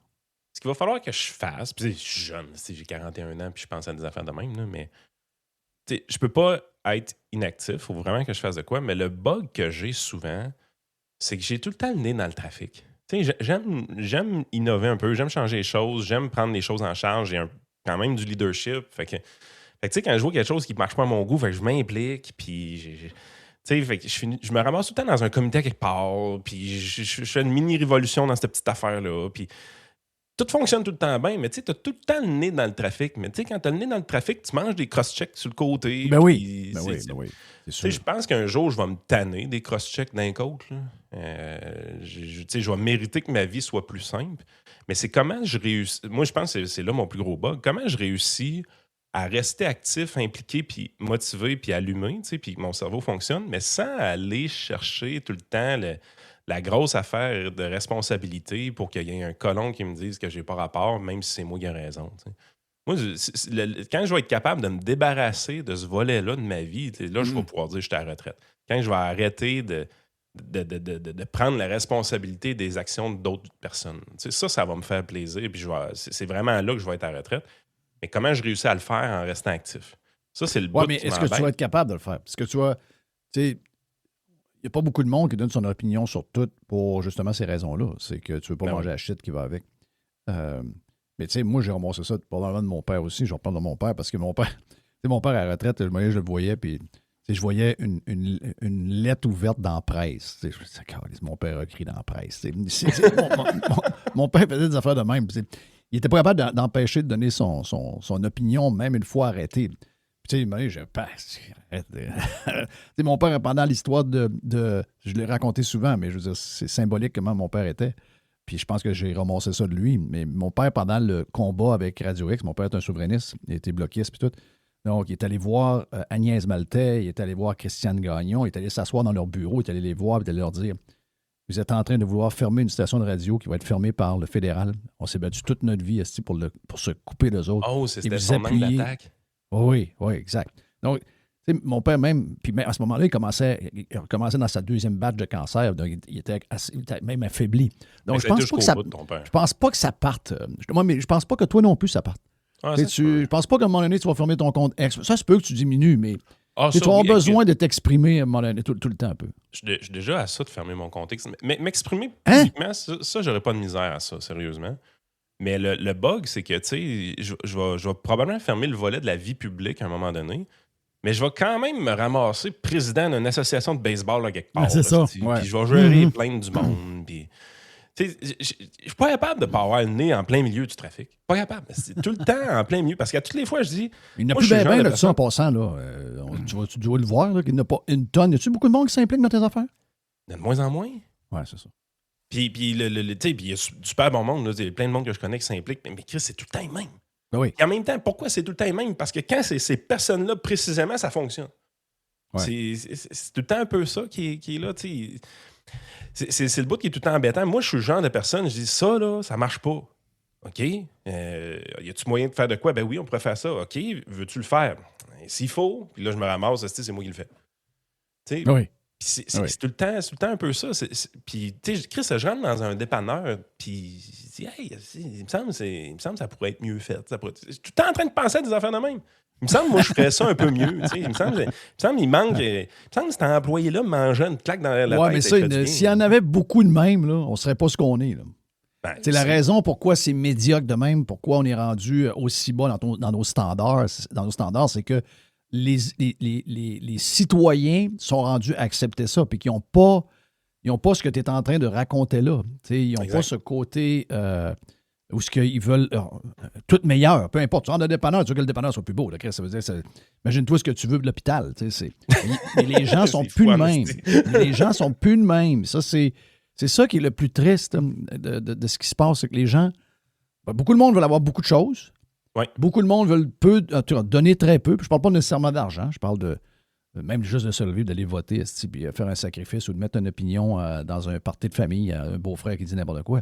T'sais, les gens veulent très, très, très peu s'impliquer, puis finalement, ça reste pareil, puis après ça, ils chialent. Ouais, mais c'est un peu à cause de ton inaction que ça ne change pas. Tu n'es même pas capable de faire le commentaire dans un souper de famille que tu es écœuré de voir qu'on est géré par une gang de tout croche. Ça part des bébelles de même. Donc, on n'est même pas rendu à dire hey, moi, je rêve d'une société meilleure, voici comment je la vois. Juste à la base, les gens ne sont pas de même. Moi, vous faites capoter. On a voyagé dans le sud avec la belle famille. C'était vraiment cool. On est allé au Panama. J'ai aimé ça, sérieusement. Là, c'est une belle place. Tout inclus. Là, ça peut pas être plus simple, mais en même temps, t'es 16 personnes. Fait, c'est ça. Ça fait du sens. Hein? Chris, on s'en va faire une activité. On va voir le canal de Panama. Puis 2-3 heures de bus. Puis, ouais, ils m'ont dit une affaire, le trafic, eux autres, ils sont pas stressés avec ça. Hein? Puis, justement, il y a du trafic, puis c'est long, puis tout ça, puis il y a comme 4 ponts. Puis là, on arrête de pisser quelque part. Là, il y a un boomer qui arrive, puis il y avait un petit historique entre notre famille et sa famille. Là, en tout cas. Ça s'était pas bien posé dans l'avion, puis il nous tapait les nerfs un peu. Là. Mais il arrive, puis là, il arrive avec ses hosties d'opinion de marde, là, venir dire hey, ils n'ont pas ils n'ont des liens, hein, ils n'ont pas besoin de troisième lien. Tu sais, voir que si. Là, il arrive avec le style niaiserie du trafic induit. Tu sais, voir si tu augmentes les autoroutes, si tu rajoutes des voies, qu'il va y avoir moins de trafic. C'est pas de même, ça marche pas en tout. Puis là, hey, là, 95% du monde ferme le gueule dans cette situation. Ben oui. Oui, mais pas moi, tabarnak. Moi, j'arrive, j'étais à côté, je dis, ben monsieur, c'est pas parce que TVA le dit que c'est vrai, asti. Christ, la seule façon d'avoir une opinion de marde de même, c'est que vous vivez pas à Lévis ou ben non, vous travaillez pas. Hey, là, c'est ça. Les capotés, c'est qui ce mal engueulé là? Oui, mais Chris, tu viens m'imposer tes opinions de marde de TVA. Si tu me déranges, le tabarnak, avec tes hosties d'opinions de marde. Je pense que je le dois de Daumier de marde. Ben ouais. Mais là, ma blonde, elle me texte, elle dit ça vaut pas la peine, pourquoi tu fais ça, pis tout ça. Mais le beau-père m'a entendu, puis il dit, il est fou, lui, câlisse. Mais moi, pour moi, c'était normal. À 10 minutes après, tu sais, je veux dire, on en a parlé, puis on a ri, puis tout ça, mais c'est pas grave, là, je te l'ai juste dit. Tu m'énerves, puis je vais te le dire. Mais pourquoi lui, il a le droit à son opinion de merde? Moi, j'ai pas le droit à mon opinion. Ben ça m'énerve, ça. Ben parce qu'il y a... C'est qu'il y a comme des opinions qui sont décidées par je sais pas trop qui. Puis il y a comme un genre de tribunal de l'opinion. Puis il y a certaines opinions qui sont décidées que tu peux les garrocher, même si elles sont fausses, même si elles sont connes. C'est le même. Puis l'autre gang, c'était l'opinion qu'on a. D'autres, qu'on ferme notre gueule, parce que sinon, on est mal engueulé. Sinon, on est... Ben oui, c'est ça. Toi, Chris, t'as pas rapport. Toi, on sait bien. Toi, tu t'aimes ci, t'aimes ça. Non, mais tu sais, le monsieur, il riait du monde qui voulait un troisième lien ou qui voulait un élargissement d'autoroute à Lévis. Pourquoi tu ris de ce monde-là? Chris, moi là, je l'utilise, l'autoroute à Lévis, souvent. En sacrament, je reste à l'extrême est de la ville. Oui. Puis, juste aller jouer au baseball à 18h30 le soir... dans l'extrême ouest de la ville. Je ne sais pas si vous savez, Lévis, c'est grand sacrement, là. Oui. C'est un char. Distance, c'est très grand, là. Ben, Jeff, c'est pas des farces. 4 fois l'été passé. J'embarque dans mon char, je plug mon GPS, chemin le plus court, 55 minutes. Mais le chemin le plus court n'est pas sur l'autoroute. Il est en passant par Saint-Henri-de-Lévis, esti. Oui, souvent, ça arrive, ça. Souvent, c'est par Saint-Henri-de-Lévis. Moi, je veux aller à Saint-Nicolas. Faut que tu coupes à Rivière. Ça prend 17 minutes dans le temps normal. Ah oui, mais oui. Je sais, je l'ai fait une couple de fois puis j'ai passé par Saint-Henri-de-Lévis aussi. Fait que là, t'es là, tu te dis... Je pense que les gens qui se disent que, regarde, je veux pas aller à Québec, là, je veux juste aller à Saint-Nicolas. Je peux pas passer sur Guillaume Couture, je peux pas passer sur l'autoroute 20, je suis obligé de passer par Saint-Henri-de-Lévis. J'ai comme l'impression que dans la planification du transport, mais il y a de quoi qui marche pas, tu sais. Puis là, ces gens-là ont cette opinion-là. Mais là, ils font rire d'eux autres, esti, par la société normale. Le TVA le dit, fait que c'est vrai. Fait que les gens qui disent, franchement, des caves qui pensent qu'on va rajouter une voie sur l'autoroute, esti, que tout d'un coup, tout va se régler côté transport, ils connaissent pas ça. Eux autres, le trafic induit. Ouais, le trafic induit, là. Man. Question de maths aussi, là. Mais on fait le tour de tes maths, là. Mais ça, ce bout-là, c'est ce bout que je comprends pas. Pourquoi toi, tu as le droit de dire ça en société, puis c'est bien vu de le dire, puis tout le monde te trouve gentil, puis si tu te fais répondre, les gens te trouvent agressif? Tribunal de l'opinion. Il y a un tribunal de l'opinion. Puis le pire, tu sais, c'est, je veux dire, on a tous vu, les gens qui vivent à Lévis depuis un certain temps ont tous vu la construction de la 3e voie de l'autoroute 20 direction Est, et ont tous vu le trafic disparaître. Oui. Le trafic direction Est, c'est disparu, là. Puis si un jour il revient, c'est pas à cause de la voie, c'est parce que la démographie ou la grosseur de la ville, il y a plus de monde, c'est tout. Là. Oui. Je veux dire, c'est pas dur à comprendre. Là. Écoute, on jasait dans notre... Il y avait quel âge, ton bonhomme? Ah, il était 70, 72. OK. Lui, quand ils ont bâti toutes les autoroutes, quand lui avait 24, 25 ans, puis ils ont bâti à grandeur du Québec, il devait trouver ça cool en esti. Quand il est embarqué dans le char, puis qu'il a fait Montréal-Québec par la 20, pour avec la première fois. 50 tablettes entre les jambes, là? Ouais. Il a trouvé ça cool, lui. Lui, dans son temps, il a eu tout eu ça, là, les nouveaux ponts, les nouvelles autoroutes, les patentes, qui, à l'époque, aujourd'hui, sont désuètes, sont plus adéquates à ce qui se passe aujourd'hui, sont même plus... les voies de service sont pas assez larges, etc. C'est pas très 2025, là. Mais dans le temps, c'était moderne. Lui, eux autres, ils ont eu ça, eux autres. Ouais. Mais les autres, après eux autres, une fois que lui est rendu un vieux schnock, les autres, après eux autres, vu qu'eux autres ont eu ça il y a 50 ans, puis qu'ils ont roulé dessus, puis ils ont fait le vie. Les nouveaux, eux autres, ils ne peuvent pas avoir le bébel pour s'adapter à l'époque d'aujourd'hui. Il faut rester accroché à son époque à lui. Puis un peu aller chier, ce type bonhomme. Mais moi, je respecte le droit à ce qu'ils disent. Mais à un moment donné, c'est comme... si tu veux dire tes opinions de merde, ça se peut que quelqu'un te réplique. Là. Puis moi, ben, je fais partie des gens qui répliquent. Parce que sais-tu quoi? Mais encore lisse, de toute façon, je te connais pas. Ouais. Tu veux, ça change dans ma vie. Je vais répliquer. Moi, je suis pas capable de fermer ma gueule. Ma blonde, quand je fais des affaires de même, elle vire les yeux à l'envers et elle dit « C'est que t'as pas d'allure. » C'est probablement pour ça que je me présenterai jamais en politique puis qu'elle l'est. Mais probablement parce que officiellement, selon les standards de notre société, je sais pas vivre. Mais Saint-Simonac, moi, je suis rendu agressé par ces affaires-là. Je suis plus capable. Nous, on a essayé de faire un podcast à midi, moi puis Joey. Là. Chris, Jeff, je savais pas comment virer ce maudit podcast-là. Tout le monde fait parler de la style de Groenland puis de Greenland. Puis là, t'es là, tu dis, ouais, mais là, on a fait passer un extrait de Radio-Canada. Là. T'as Chantal Hébert là, qui a l'air Chantou. au bout de sa vie. T'as Hélène Buzetti. Puis t'as Chose là, qui vendait des CD dans le temps. Là, t'as les trois là, qui sont là. Ils ont toutes la même opinion. C'est que il faut probablement envoyer des soldats au Groenland pour défendre un de nos alliés de l'OTAN. Parce que si on les défend pas, est-ce qu'ils vont venir nous défendre quand ça va être à notre tour? Puis notre tour pourrait venir plus vite qu'on pense. Moi, c'était calé hier. C'était calé hier ou avant-hier là, que les États-Unis allaient envahir le Canada d'ici une semaine. Moi, je m'en vais sur Polymarket. Là. L'envahissement du Canada par les États-Unis, il n'y a même pas une hostie de question là-dessus. Puis quand tu regardes celle-là du Groenland, là, on parle pas d'une invasion armée, on parle d'un achat de Donald Trump. Puis la probabilité est à 20 %. Ouais, mais Trump, en plus, c'est ça qui m'énerve. Parce que, calé, ça m'énerve, ça. Je suis comme toi. Trump le dit plus qu'une fois. Il l'a même dit d'en face d'une journaliste qui venait avec ça. Il dit, arrêtez de dire ça. J'ai jamais dit ça. C'est vous qui inventez cette histoire-là. J'ai pas besoin d'avoir le Groenland par l'armée. Je peux l'avoir de différentes manières. Je vais négocier d'autres affaires. J'ai pas besoin de ça. Arrêtez d'aller là. Et les médias traditionnels, surtout québécois, continuaient. Mais ça s'est passé il y a 5-6 jours. Et là, il continue. Là, il est allé à Davos. Il le dit encore net. Il le dit encore. Il le dit à Davos, ça. Il a encore dit. Il dit, il n'y aura pas d'invasion du Groenland par l'armée. Oubliez ça. Mais Chris, ils vont rouler là-dessus. Pourquoi? Parce que c'est bon pour eux autres. Parce qu'ils aiment ça. Ils savent que c'est pas vrai. Ah, mais là, venez pas me dire que Chantal Hébert, c'est la meilleure chroniqueuse au pays. Là. La madame est vraiment objective. Là. Vous pouvez pas dire ça. Mais non. Non, Chantal Hébert, c'est n'importe quoi. Là. Mais Chantal là, moi, Hébert a l'air de quelqu'un qui attend sa job de sénateur. Elle va être sénatrice libérale. Sénatrice Chantal. Mais là, tu essaies de faire ta job. Là. Moi j'étais deep press bien raide dans le podcast ce matin qu'on a tapé. Là. Parce que là, j'étais là. Comment je fais pour faire un podcast? Tous les médias québécois parlent de ça. Fair enough, on parle quasiment plus des médias québécois. Mais là, je m'en vais sur le Wall Street Journal. Les 8 premiers articles parlent de Trump et du Groenland.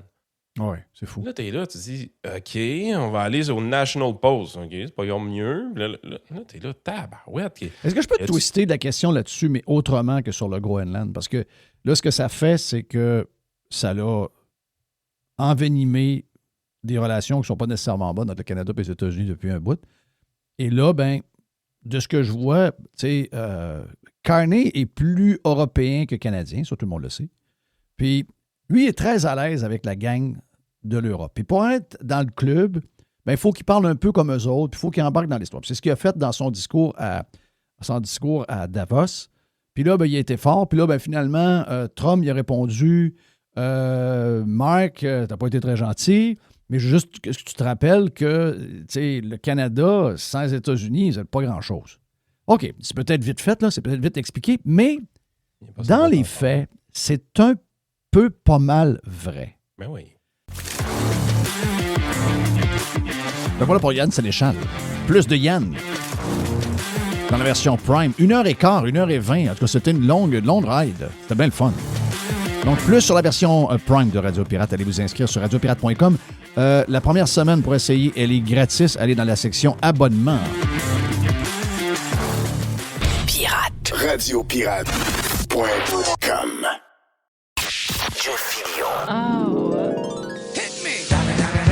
Il y a une petite boîte. Il y a une petite boîte. Il y a une petite boîte. Petite boîte. On peut en parler vite de même, là, parce que c'est comme on a parlé en préparant la boîte. Mais c'est quand même une grosse nouvelle, pareil, pour les gens de Québec. Là. Je comprends que là, on n'est pas à tête aux nouvelles locales, mais on devrait les avoir un peu plus, c'est la tête aux nouvelles locales. Les affaires qui se passent. Moi j'aime savoir ce qui se passe près de moi. J'aime ces nouvelles-là. Ça m'a toujours intéressé. Je pense qu'on a bifurqué de ça. On est trop sur les nouvelles d'ailleurs. On est trop sur Trump, trop sur les États-Unis. On devrait toujours s'occuper de ce qui se passe chez nous, dans notre province, dans notre région, dans votre région. On devrait s'occuper de ça toujours. Puis pour les gens de Québec, c'est de l'implication de la famille Tanguay dans à peu près tout ce qui se passe à Québec depuis des années et des années. J'ai pas les détails, j'ai juste le communiqué de Yahoo que j'ai vu, donc émis par le groupe Tanguay, j'imagine. Mais c'est pour la région de Québec. Je sais que c'est pas dans les médias de Québec. C'est ce qui se passe maintenant dans nos médias. La raison pourquoi ces gens-là meurt, c'est pas juste par la vitesse des réseaux sociaux, c'est aussi que il s'occupe plus des affaires proches du monde. C'était le succès de la radio AM dans les années 60, 70, 80, puis même pendant un bon bout des années 90. Le FM a pris la relève par après, mais la radio, c'était la place où les gens, s'il se passait quelque chose au bout de la rue, le réflexe, vu que le journal était sorti le matin à 6 heures, le réflexe, c'était d'aller à la radio AM. Donc, là, aujourd'hui, les médias qui peuvent réagir très rapidement, soit par un audio, un tweet, un message sur Facebook, un texte rapide qu'ils peuvent diffuser sur leur site, après ça, le propager sur les réseaux sociaux. Moi, je pense que les nouvelles locales, les gens ont encore soif de ça. Les gens, c'est ça qui était la force de ces médias-là, les journaux locaux, les médias locaux, les nouvelles à la télévision locale. Je sais qu'on ne peut pas recréer ça, mais les plateformes et les moyens de diffuser ont changé. Les moyens de les écouter ont changé, mais les nouvelles locales ont toujours intéressé les gens. Et on n'a plus de nouvelles locales. Comment se fait-il qu'à Québec, il n'y a pas du monde qui sont en train de parler que pour la première fois depuis que M. Maurice Tanguay a créé l'entreprise Tanguay, il n'y a pas à l'intérieur de Tanguay un Tanguay. Un Tanguay, c'est ça. Parce que c'est la nouvelle que j'ai. Là. C'est la nouvelle que j'ai vue cette semaine sur Yahoo. Je n'ai pas parlé à Jacques. Je vais certainement lâcher un petit message quand je serai au Québec dans les prochains jours à Jacques pour savoir comment il file, qu'est-ce qui se passe. Il a pris sa retraite, Jacques. Il était rendu là. Il peut profiter de la vie. Mais Charles, qui est un good kid, là, bon yab, un gars... les deux, trois gars sont extraordinaires. Charles était plus le visage de Tanguay, c'était lui le président. Et Charles a quitté. Donc, Charles a quitté Tanguay. Et c'est quelqu'un qui était chez Tanguay, donc j'oublie le nom, là, qui était là depuis 22 ans. Je ne sais pas si vous entendez, là, mais j'ai du monde qui m'envoie des messages. Mais c'est la première fois qu'il n'y a pas de Tanguay dans l'entreprise. À moins qu'il y ait quelqu'un sur le conseil, ça, je n'ai pas cette nouvelle-là, peut-être qu'il y a quelqu'un sur le CA, il y a peut-être quelqu'un qui représente la famille sur le CA, mais c'est parce que au-delà d'être une entreprise qui a élevé les standards, c'est quoi la grande marque de commerce de Tanguay? Vous êtes client de Tanguay, vous le savez. Marque de commerce, le service. C'est le service, le service. Et vous parlez avec des entrepreneurs locaux qui ont parti des chaînes à succès. Et quand ils ont pensé à leur modèle d'affaires, la première chose qu'ils ont voulu recréer pour leur domaine à eux, c'est d'avoir le même service. Moi, j'appelle ça un All-American Service.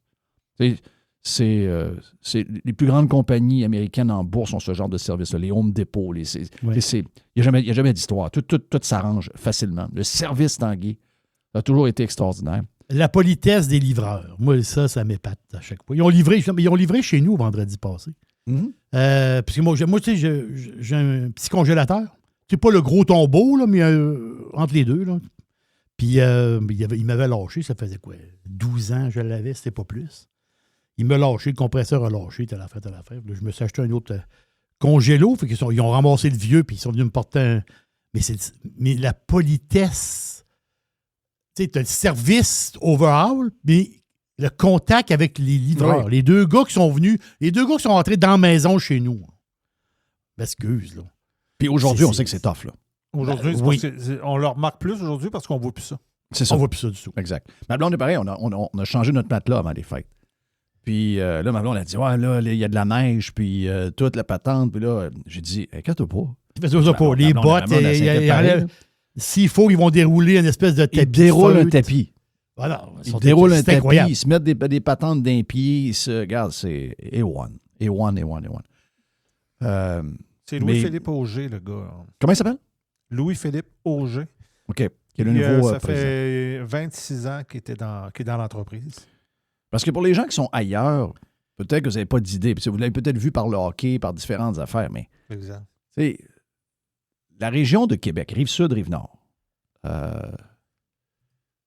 une grosse partie de ça, c'est toute l'implication au niveau social, au niveau philanthropique, au niveau de... Oui. C'est incroyable ce que ces gens-là, cette famille-là ont fait dans la région de Québec. C'est incroyable. J'exagère-tu en disant qu'à Québec, depuis des années, le monde, ils vont pas magasiner des meubles, ils vont chez Tanguay. Mm-hmm. Tu sais, tu dis pas, je vais aller magasiner. Faut que j'y aille chez Tanguay. Tu sais, c'est drôle, pareil. C'est tellement gros que aller chez... Tu sais, des fois, l'autre fois, j'étais chez Bouclair. J'attendais ma blonde qui était allée chercher un coussin, je sais pas trop quoi. Puis je voyais quelqu'un rentrer à côté chez Bricks. Puis je me disais, j'avais l'impression que c'était comme un genre de... Je me disais, mais qu'est-ce que ça fait là, elle? Qu'est-ce que tu fais à rentrer à haute place que chez Tanguay? Tu peux pas aller à haute place que chez Tanguay. Quand tu es dans la région de Québec, les gens ont tellement donné. Mais c'est tellement gros que c'est le feeling que tu as. C'est un peu bizarre. Mais non, moi, je trouve ça... Regardez, juste vous donner un exemple de ça. Je l'ai déjà raconté, mais je vais le raconter encore. Parce que quand j'ai su cette nouvelle-là, ça m'a fait de quoi? Ça m'a fait de quoi? Tu sais, je me dis... Puis je suis certain que l'histoire est pas mal plus belle que qu'est-ce qu'on... Le communiqué, c'est communiqué, donc. Mais tu sais... Moi, je pense à ça. Rappelez-vous que le championnat du monde de hockey qu'on a eu, ça a été sauvé par les Tanguay. Les plus beaux shows aériens qu'on a eus, c'était les Tanguay. C'était la fondation Tanguay. Puis... Football? Oui, le Rouge et Or. Toute l'histoire du Rouge et Or. Ben oui. Toute l'histoire du Rouge et Or. Il y avait 40 personnes quand on a commencé avec eux autres à monter une patente du Rouge et Or. Il y avait 40 personnes qui allaient là. Puis, dont moi. Dont toi? Je me rappelle très bien de la première saison, si tu te rappelles bien, il avait fait une saison hors concours. Mm-hmm. Tu sais, dans le sens qu'il était là. Il jouait, mais il n'était pas vraiment là-dedans. Non. Puis je me rappelle d'avoir été une game contre McGill et je pense que oui, on était 40. C'est ça. Je me rappelle parce que j'étais assis dans le pelouse, j'avais même pas d'estrade. Ben, on avait ramassé ça, on avait dit, gars, il y a quelque chose là. Ray était embarqué là-dedans parce que Ray adorait le football. Tout Radio X s'était mis derrière le Rouge et Or. Là, ils ont mis une structure incroyable, comme les Tanguay sont capables de le faire. On a commencé à financer ça. Rappelle-toi, on faisait les Super Bowl au PEPS. Ben oui. Donc ça, c'était pour ramasser de l'argent pour le programme. Donc, ça remplissait, là. On remplissait le PEPS. Parce qu'on voulait voir les annonces américaines. C'est parce que là, tu m'amènes sur le Rouge et Or, puis je trouve ça tellement intéressant, c'est que faut pas oublier que le football universitaire, avant l'arrivée du Rouge et Or, c'était une affaire d'école anglaise, là, même au Québec. Oui, exact. Tu sais, c'était McGill, c'était Bishop, c'était Concordia. C'était très anglais. Puis ça, c'était comme si les Québécois ne jouaient pas au football. Mais en réalité, les Québécois jouaient au football. Le bol d'or existait depuis des années. Oui, mais il disait, puis ça, c'est, garde, je te le dis, là, dans le milieu anglophone, les Québécois sont trop soft pour jouer au football. C'est ce qu'il disait dans le temps. Moi, dire de quoi, je peux sortir les gagnants le gagnant de la Coupe Vanier depuis des années, là, mais c'est souvent une équipe du Québec. Là. Puis, exact. Montréal ont embarqué là-dedans éventuellement avec les Carabins parce qu'il n'y avait pas d'équipe non plus. Mais on s'entend que pas de Rouge et Or, pas de Carabins. Pas de Rouge et Or, pas de Carabins. Écoute, l'Université de Montréal a été motivée par le succès du Rouge et Or. Puis tout ça, qu'est-ce que ça a donné? Mais ça a donné que des joueurs québécois qui se retrouvent dans la NFL. Exact. Ah oui. Exact. Oui. Alors, le Rouge et Or, c'est une réussite incroyable. D'ailleurs, on fera un petit clin d'œil tantôt pour donner nos prédictions de football pour le week-end, Jerry. C'est 2 matchs en fin de semaine. Donc, on va connaître les 2 équipes qui vont au Super Bowl ce week-end. Dimanche soir, c'est réglé. Mais juste un petit clin d'œil de même. Je l'ai déjà raconté, mais je tiens à le redire encore. Parce que, tu sais, moi, pour l'entreprise, le mot Tanguay va toujours rester là. Le spirit de Tanguay va toujours rester là. S'il enlève ce spirit-là, l'entreprise s'écroule. Ça ne peut pas devenir un Brick, ça ne peut pas devenir un Léon. Il y a quelque chose d'embriqué dans l'entreprise Tanguay qui ne bougera jamais de là, qui a été créé par le père, soutenu par Jacques par après et développé par Jacques, puis après ça, pris dans les mains de Charles, qui a quitté dans les derniers jours. Puis là, il n'y a plus de Tanguay dans en tout cas, il semble pas y avoir. Il y a peut-être Luc qui est encore là pour une job. Il y a encore probablement des membres de la famille qui sont dans l'entourage, pareil. Mais ce que je veux vous dire par là, c'est que moi, ce qui me fait de quoi, c'est. Je trouve que c'est. Je sais pas, il y a comme. Ils ont tellement été importants dans la région. Ils ont tellement. Nous autres, la tempête, là. Parce que moi, j'étais impliqué là-dedans. Je peux pas dire que j'étais un grand ami de Jacques parce que je le vois pas tous les semaines. Mais à chaque fois que je vois Jacques a toujours été généreux pour moi. Il a toujours été généreux pour Radio Pirate. Il a toujours été extraordinaire pour nous autres. Il a toujours été extraordinaire pour moi. Il a toujours été son bureau a toujours été ouvert pour moi. Tu sais, Charles, chaque fois que j'ai rencontré Charles, c'est un bon jeune. Sont toutes bien élevés. Son standard, Jacques, et probablement toute la famille qui a travaillé après. Parce que c'est pas facile d'élever des enfants dans. C'est pas facile d'élever des enfants dans le succès. Là. On va le dire, dans l'argent. Mm-hmm. Ils peuvent échapper des fois, mais pas eux autres. Eux autres sont sacoches, pas à peu près. Puis, tu sais, Jacques a toujours été extraordinaire pour moi. Chaque fois que j'avais des affaires à jaser, n'importe quoi. Je l'appelais, puis s'il fallait qu'on passe 1 heure à jaser, puis on virait toutes ces affaires de bord, Jacques a toujours eu du temps pour moi. Donc ça a toujours été très apprécié. C'est quelqu'un que... Il y a peut-être 5 personnes qui ont beaucoup d'influence sur ce que je suis. Puis Jacques fait partie de ceux-là. Puis nous autres, la tempête, là, c'est le succès qu'on a de la tempête. On a l'air à des héros, là. On a l'air à des héros. La vérité, c'est que beaucoup d'André Raymond là-dedans. André donne tout son cœur puis tout son stress sur la tempête depuis des années comme opérateur de la tempête, comme DG de la tempête, comme boss. Mais quand on a commencé la tempête, André et moi, puis qu'on a réussi à convaincre Serge de faire le projet qu'on voulait faire sur ces terrains, la première personne qu'on devait aller convaincre, c'était Maurice Tanguay. Puis une fois qu'on avait convaincu Maurice Tanguay, qui était un ami d'André, après ça, c'était Jacques. Et je me rappellerai toujours. Puis après ça, Jacques a commencé quand Jacques, on a présenté le projet dans son bureau, Jacques était... Tu sais, on avait toujours un peu... il y a plein de monde qui rentre dans le bureau à Jacques avec des projets. Là. Donc, il ne peut pas dire oui à tout. Là. Puis au moment où Maurice et Jacques nous ont dit oui, j'ai déjà raconté, mais c'est ça pareil. La tempête, c'est unique. Là. C'est un des plus beaux setups qu'il n'y a pas au Québec. Là. Il n'y a rien qui se compare à ce style-là dans la région de Québec. Il n'y en a pas, ça n'existe pas. La grosseur, les investissements qui ont été faits, la grandeur de chaque trou, les patentes, ça n'existe pas. Là. Je ne veux rien enlever à personne, là, mais les terrains qui ont été bâtis dans les années 60, large de même, c'est pas la même affaire. Là. Mais ce succès-là, il part d'eux autres. T'sais, la minute que tu t'en vas quelque part rencontrer un gars qui a de l'argent puis qui aime le golf, puis tu lui dis, on a avec nous autres, comme premiers investisseurs, on a Maurice et Jacques Tanguay. Tu as juste à dire ça. Ça commence bien. C'est quasiment vendu. Il reste des petites affaires, ils veulent voir les détails, ils veulent voir comment va avoir l'air le clubhouse, ils veulent avoir ils veulent le dessin du terrain un peu, mais juste que tu dises que Jacques et Maurice sont dedans, c'est réglé. Là.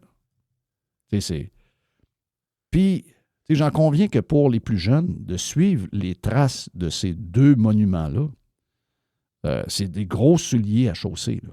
Gros souliers à chausser. Donc, quand j'ai vu ça, c'est drôle, hein?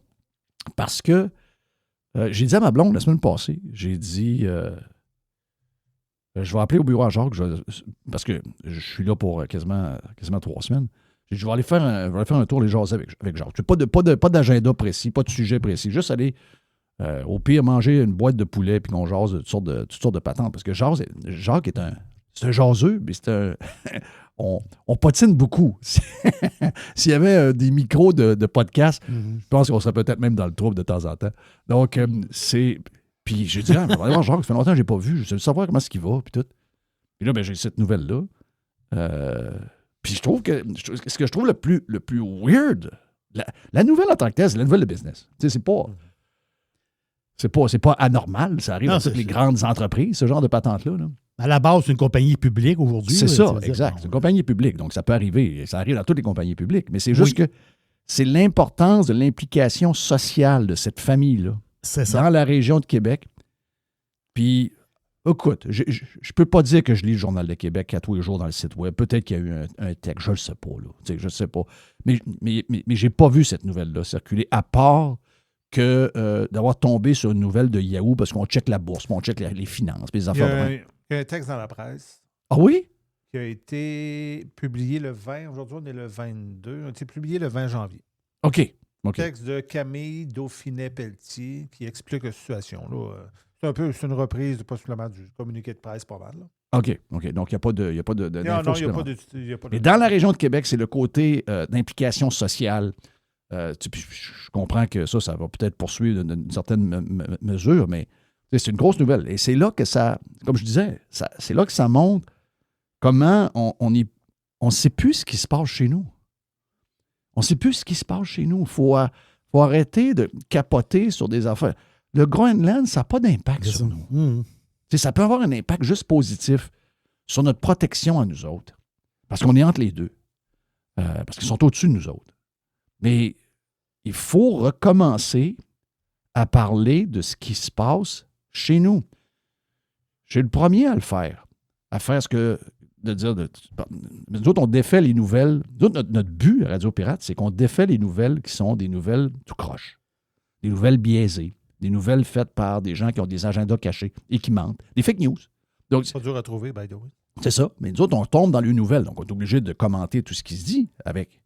Mais moi, je rêverais d'avoir... Mais quand on fait des nouvelles locales, je dois l'admettre, les gens n'ont pas la tête à ça. Les gens cliquent quand on parle de Trump, quand on parle de... Tu sais, quand on est rendu à aller à la télévision et dire qu'il faut tirer des soldats américains et en tuer le plus possible, notre maladie mentale est rendue très, très, très loin. Très loin. Moi, je pense qu'on est rendu à peser sur le reset. Il faut peser sur le reset, puis remettre ça douette. Il faut s'occuper. Moi, j'adore entendre parler de la place où je vis. Je vis à 2 places. J'adore, chez nous, région de Québec, la province. Ça devient... Le territoire grossit. Quand je suis ailleurs, quand je suis à mon autre place, j'aime entendre parler de ma place. J'aime les journaux locaux. J'aime entendre parler de chez nous. Il faut que ça revienne, ça. Tu as raison que je vais faire une petite recherche rapide. Là. On ne dira pas que ça n'existe pas, là, mais j'ai rien trouvé dans le Journal de Québec concernant cette nouvelle-là. C'est très, très surprenant. J'avoue que c'est c'est la preuve que le Journal de Québec, c'est plus un journal local.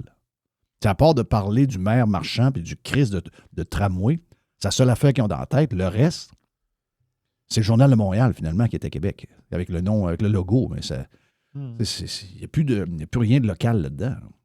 Puis le Soleil, malheureusement, il faut chicaner pour essayer de le lire. On n'est pas capable de trouver de nouvelles. Moi, chaque fois que je rentre dans le Soleil, ça me dit que je ne peux pas lire. Donc, je ne vois plus dans le courrier du Soleil. Il y a beaucoup de pop-up qui rouvrent. C'est compliqué, le patente. Là. Connectez-vous. J'ai-tu un compte? Écoute, Jerry, j'ai volé un bout de ta boîte. Ça fait partie de la boîte, Jeff. C'est important. Là.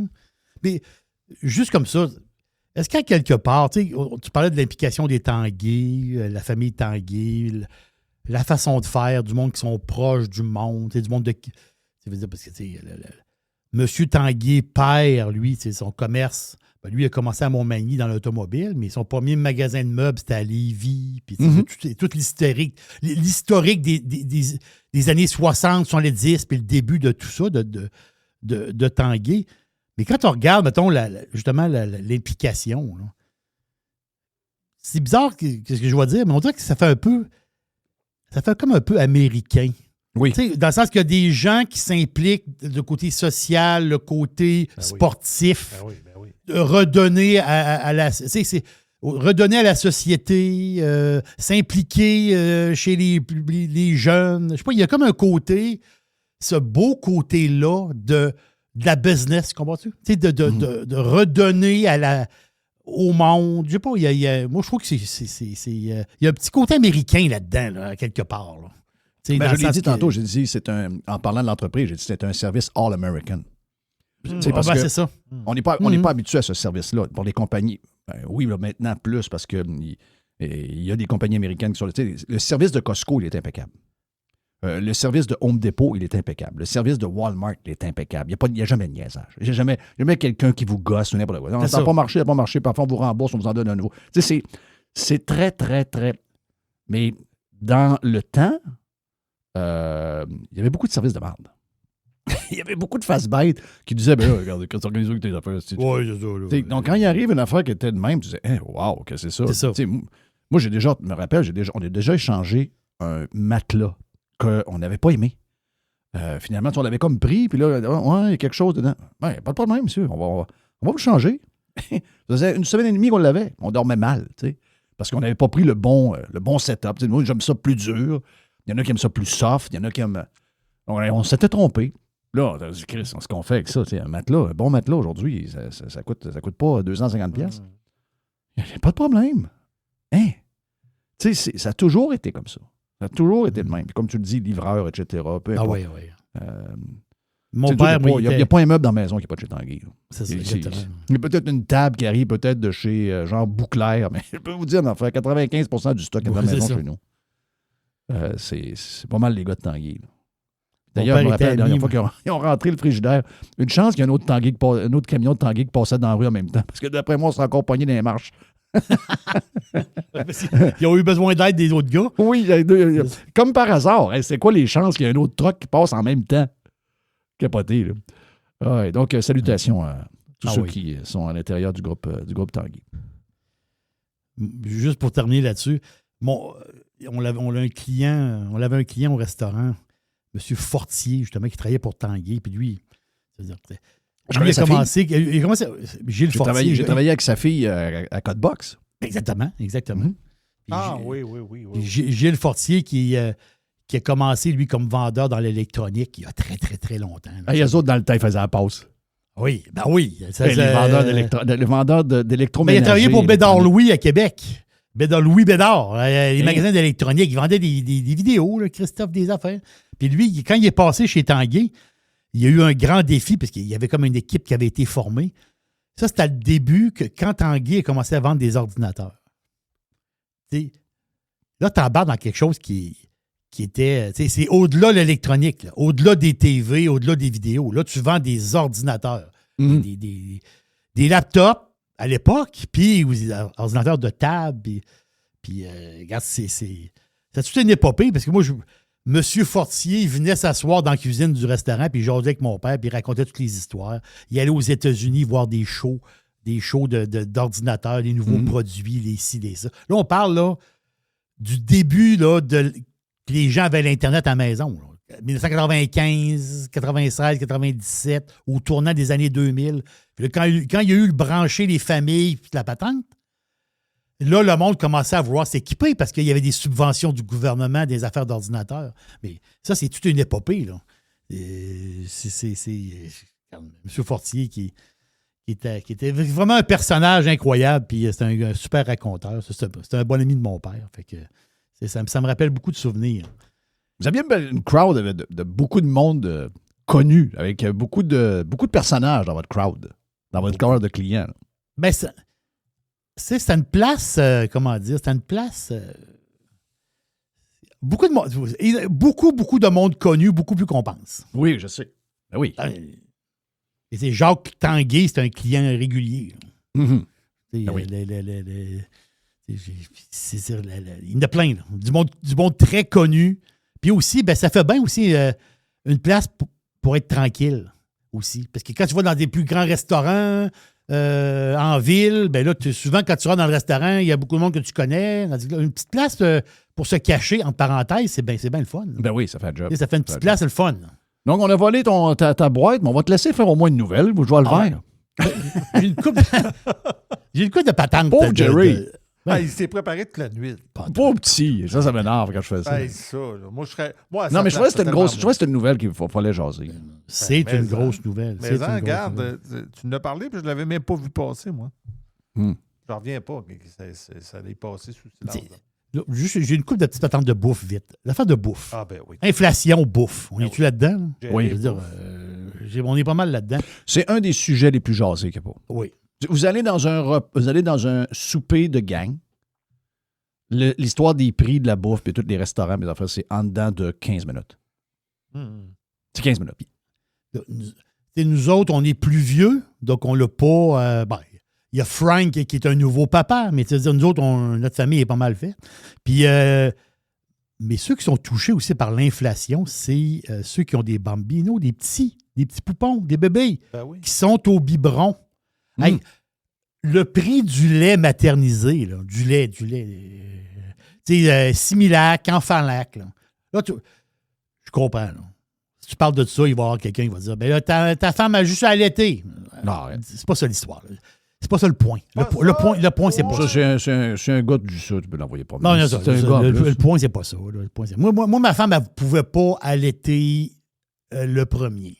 Fait que, ça veut dire, il y avait puisque le premier avait un problème, ça prenait un lait particulier. Toute une histoire. Là. Ça me coûtait 15$ par jour dans le temps. 15$ par jour, ça m'a coûté... quand il a lâché le lait, ça m'a coûté au-dessus de 6 000. Tu sais, quand tu as 25 ans, puis tu as 6 000$ de lait acheté dans une année, c'est assez raide. Là. Oui. Un peu patente. Mais l'affaire, c'est qu'aujourd'hui, puisque j'ai une pensée pour les jeunes aujourd'hui, on parle de 40% d'augmentation sur le lait de bébé. Là. C'est tout le monde. Le prix du lait. Donc, on parle aujourd'hui pour un bébé aux alentours de 250 à 300$ par mois de lait. Là. Puis là, les marques plus cheap un peu, tu sais, il y a plusieurs brands, il y a plusieurs qualités un peu là-dedans. Là.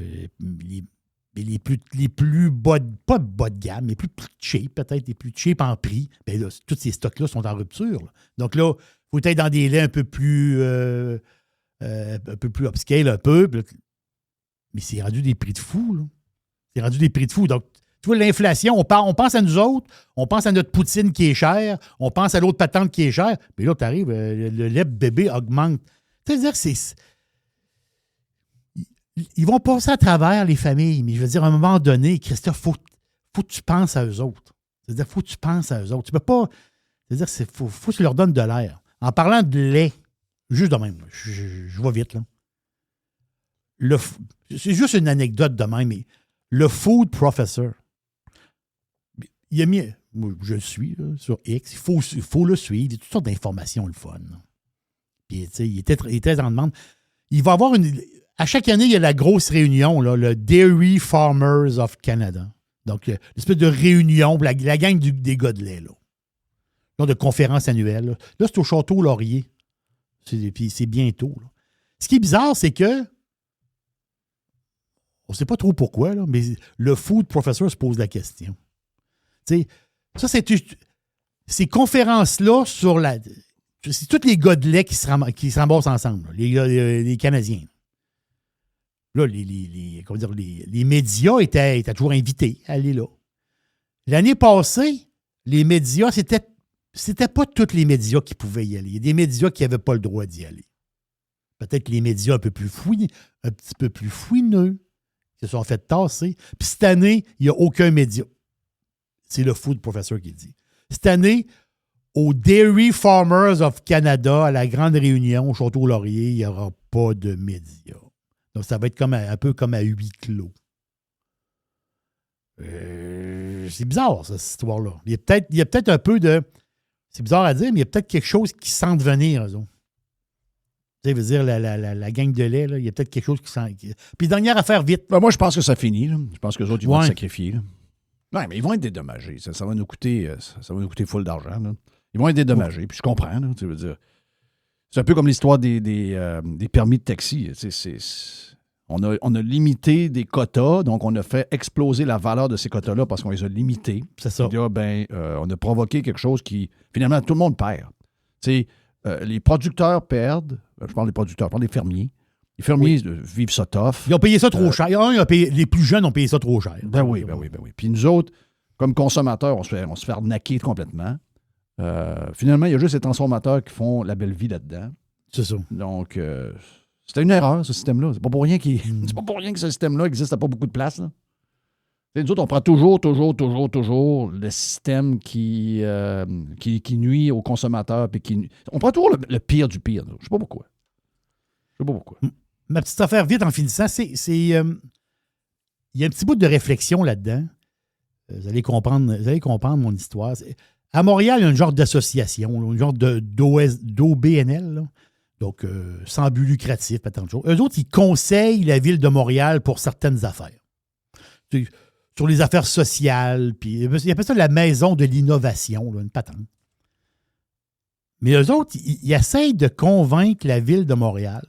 Puis il paraît que la Ville de Montréal, ils regardent ça et ils disent « Ouais, il y a peut-être quelque chose qu'on pourrait faire là-dessus. On pourrait mettre une nouvelle réglementation. » Je sais que les règlements, ils en masse, là. On parle d'une réglementation qui pourrait, c'est pas fait, mais la Ville de Montréal regarde ça. On pourrait obliger les épiceries, les supermarchés et les restaurants de redonner la nourriture pas vendue à des organismes de charité, des banques alimentaires. Je répète l'histoire. Une obligation, une règle de la ville. Quand tu as des surplus, quand il reste du stock, tu es obligé de le remettre. Puis d'autres, ils disent, oui, il y a beaucoup de pertes. Tu veux dire... Hey, attends un peu, minute. Là. Il y a un système qui est déjà en place. Il y a regardons. Ça serait une loi de la ville. Ça serait une loi de la ville. Pas voyons donc. Chaque fois que les villes, les gouvernements tombent dans quelque chose, qu'est-ce qui arrive? Le bordel pogne. Vous savez comment ça va finir? Il va y avoir moins de bouffe pour les places de même. Il va y avoir plus d'affaires qui vont se jeter. Chaque fois qu'ils mettent le bras quelque part, ils scrapent la patente. Il y a déjà de quoi, OK? Panier Extra est un exemple de ça. Dans la région de Montréal, Marie quelque chose, là, Marie, là, oui. la fille qui c'est de même que ça se passe, OK? C'est eux autres qui vont négocier, ils achètent les palettes pas cher, ils les revendent pas cher au monde. Il y a déjà de quoi qui se fait. Puis sais-tu quoi, ces groupes-là? Sylvain en donne du stock en masse. Sylvain, chez Panier Extra, donne énormément de stock à ces endroits-là. Là. Oui. C'est déjà ça. Restez loin de toutes ces affaires-là. Ramassez les poubelles, tabarnak. Checkez les poubelles, checkez les rats, laissez faire les affaires dans lesquelles vous n'avez pas d'affaires. Vous ne connaissez pas ça. Vous allez scraper à patente. Arrêtez de mettre votre nez partout. Vous faites pire, vous voulez faire du bien. Malheureusement, on vous a pas annoncé quelque chose, vous faites tout le temps du mal. Ce qui était épeurant dans l'affaire, ce qui était épeurant dans la patente, là, c'est si tu mets un genre de règlement puis tu mets une patente de ville là-dedans, ben est-ce qu'il va y avoir comme, je ne sais pas moi, les restaurants, est-ce qu'il va y avoir des espèces d'équipes de la ville pour ramasser du stock? Il va y avoir comme des fonctionnaires de plus? Ça va-tu comme une nouvelle entité de plus dans la machina? C'est ça, c'est ça qui est tannant là-dedans. Là. En tout cas, l'espèce d'OBNL travaille avec la ville, puis la ville sont en train de réfléchir à ça. Là. Je ne sais pas si ça va aboutir. Là. Regarde, ça va.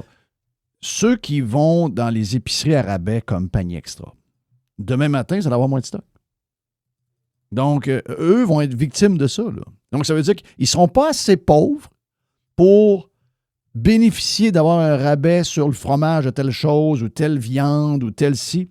Parce qu'ils sont comme entre les deux, mais ils vont être pénalisés de ça. Il y a un système qui marche en ce moment.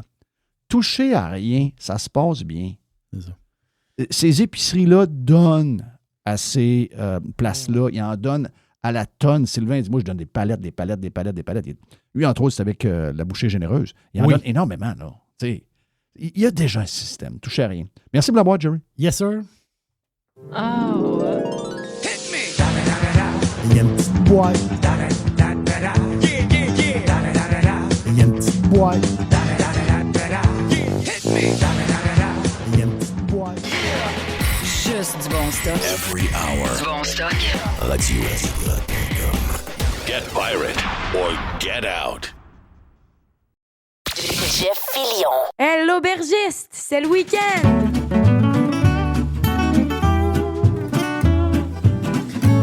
Oui, j'ai soif.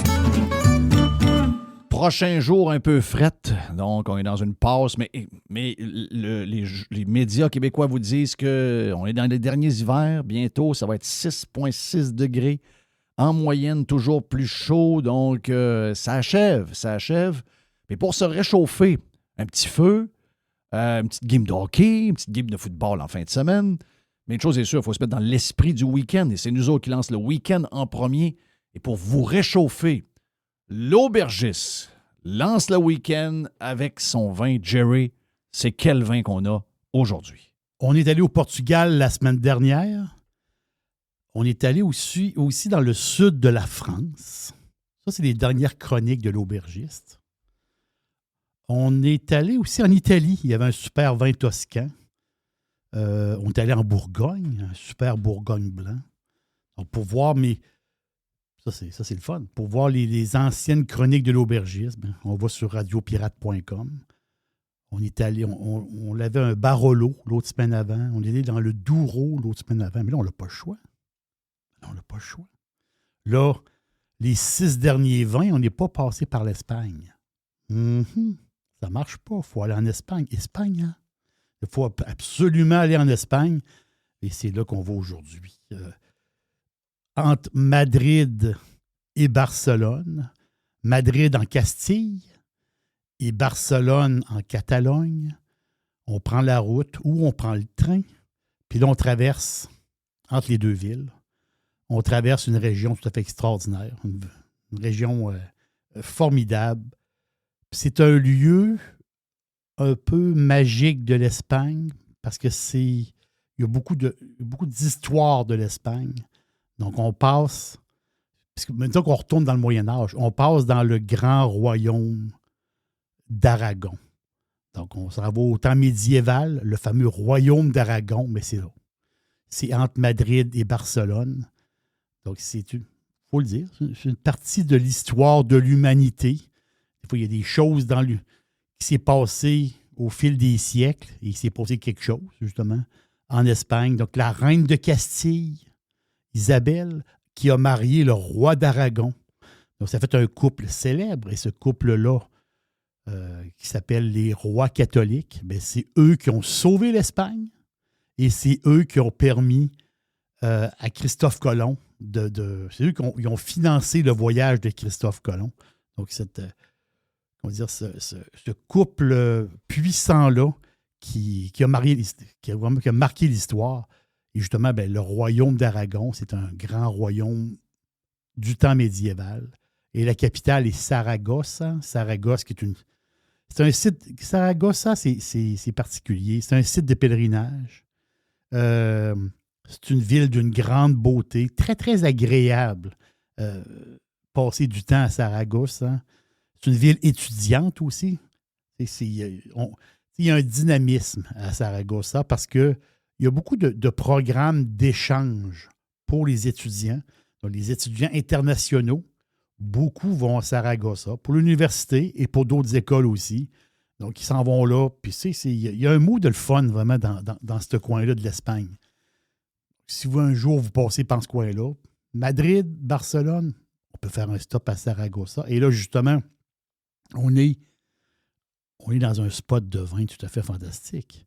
Donc, il y a la toute petite ville qui est là, Cariñena. Donc, Cariñena, ça veut dire 3 choses. Le nom de la petite ville, ça veut dire aussi la dénomination d'origine contrôlée. Donc, cette région-là de l'Espagne productrice de vin.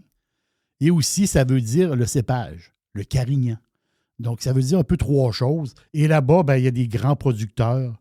Et il y a un grand producteur très connu qui s'appelle Grandes Viñas.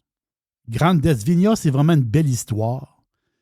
Parce que, juste dire que dans cette place-là, c'est les Romains qui ont amené la vigne dans ce coin-là. Donc, ça date de très longtemps. Il y a de la vigne là depuis les Romains. Ça fait très, très longtemps. Mais la belle histoire, c'est que dans les années 50, il y a des petits producteurs qui se sont unis. Donc, au début, ils étaient 4-5 qui se sont mis ensemble pour faire du vin. Puis, c'est des petits producteurs.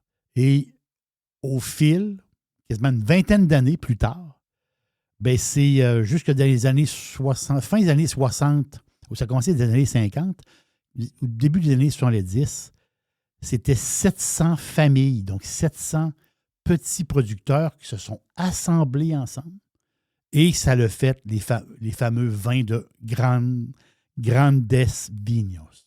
C'est très connu en Espagne, beaucoup d'énotourisme, c'est une place pour arrêter de prendre une gorgée de vin, ça c'est sûr, et c'est une grosse business. Là. Aujourd'hui, vraiment, sont très connus.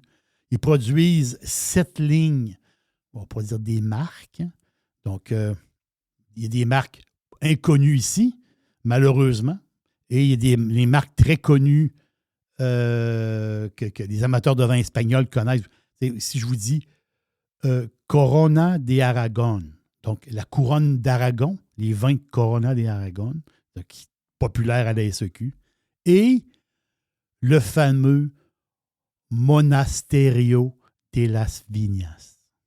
Ça, c'est un vin connu depuis longtemps au Québec. Les amateurs de vin espagnol le connaissent. Mais là, ici, on va parler du Monasterio de las Viñas. On va prendre le Grand Réserva. Parce que c'est tout à fait extraordinaire. C'est tout à fait fantastique. Donc, le Grand Réserva, c'est des vignes de 40 ans et plus.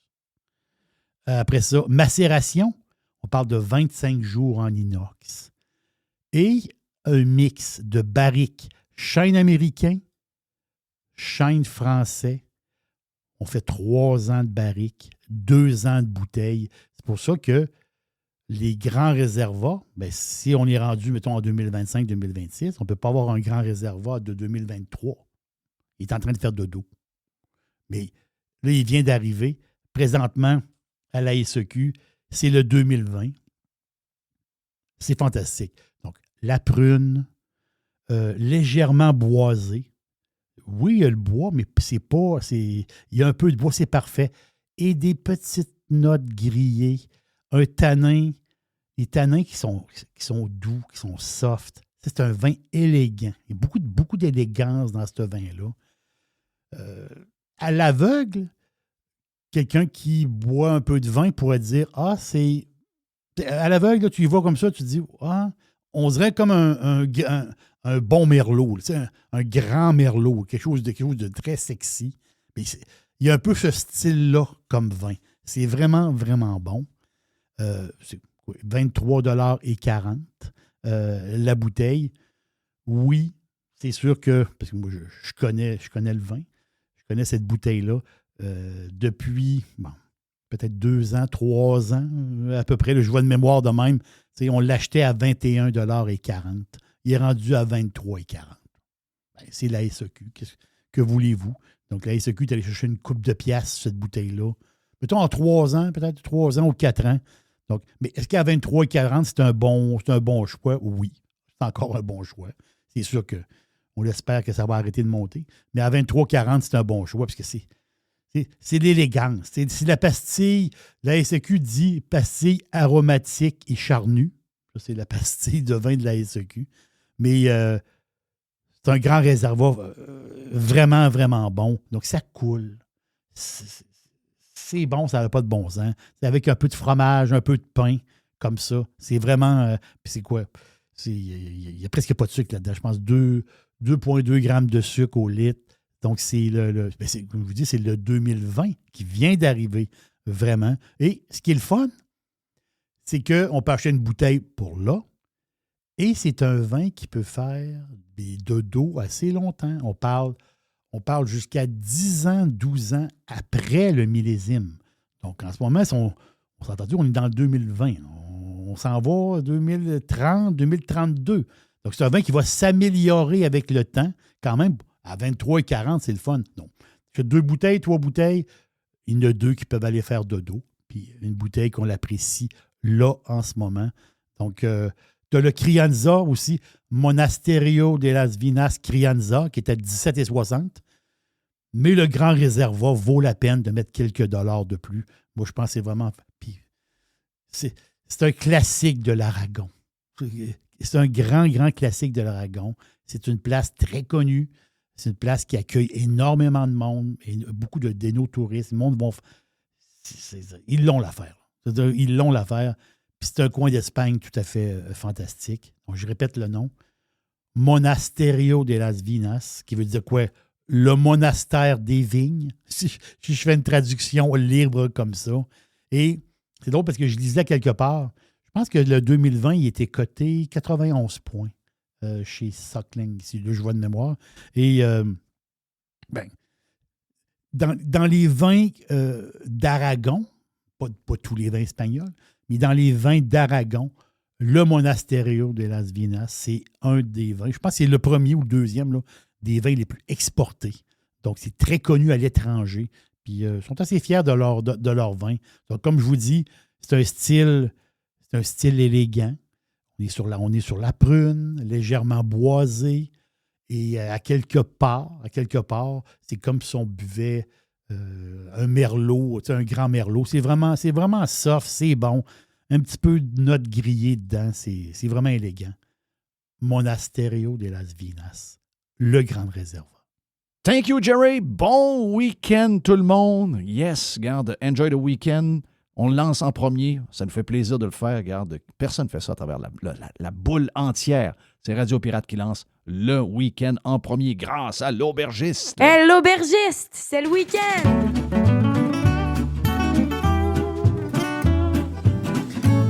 Oui, j'ai soif. Faites partie de l'invasion. Radiopirate.com. Radio Pirate. 100% 100% Pirate.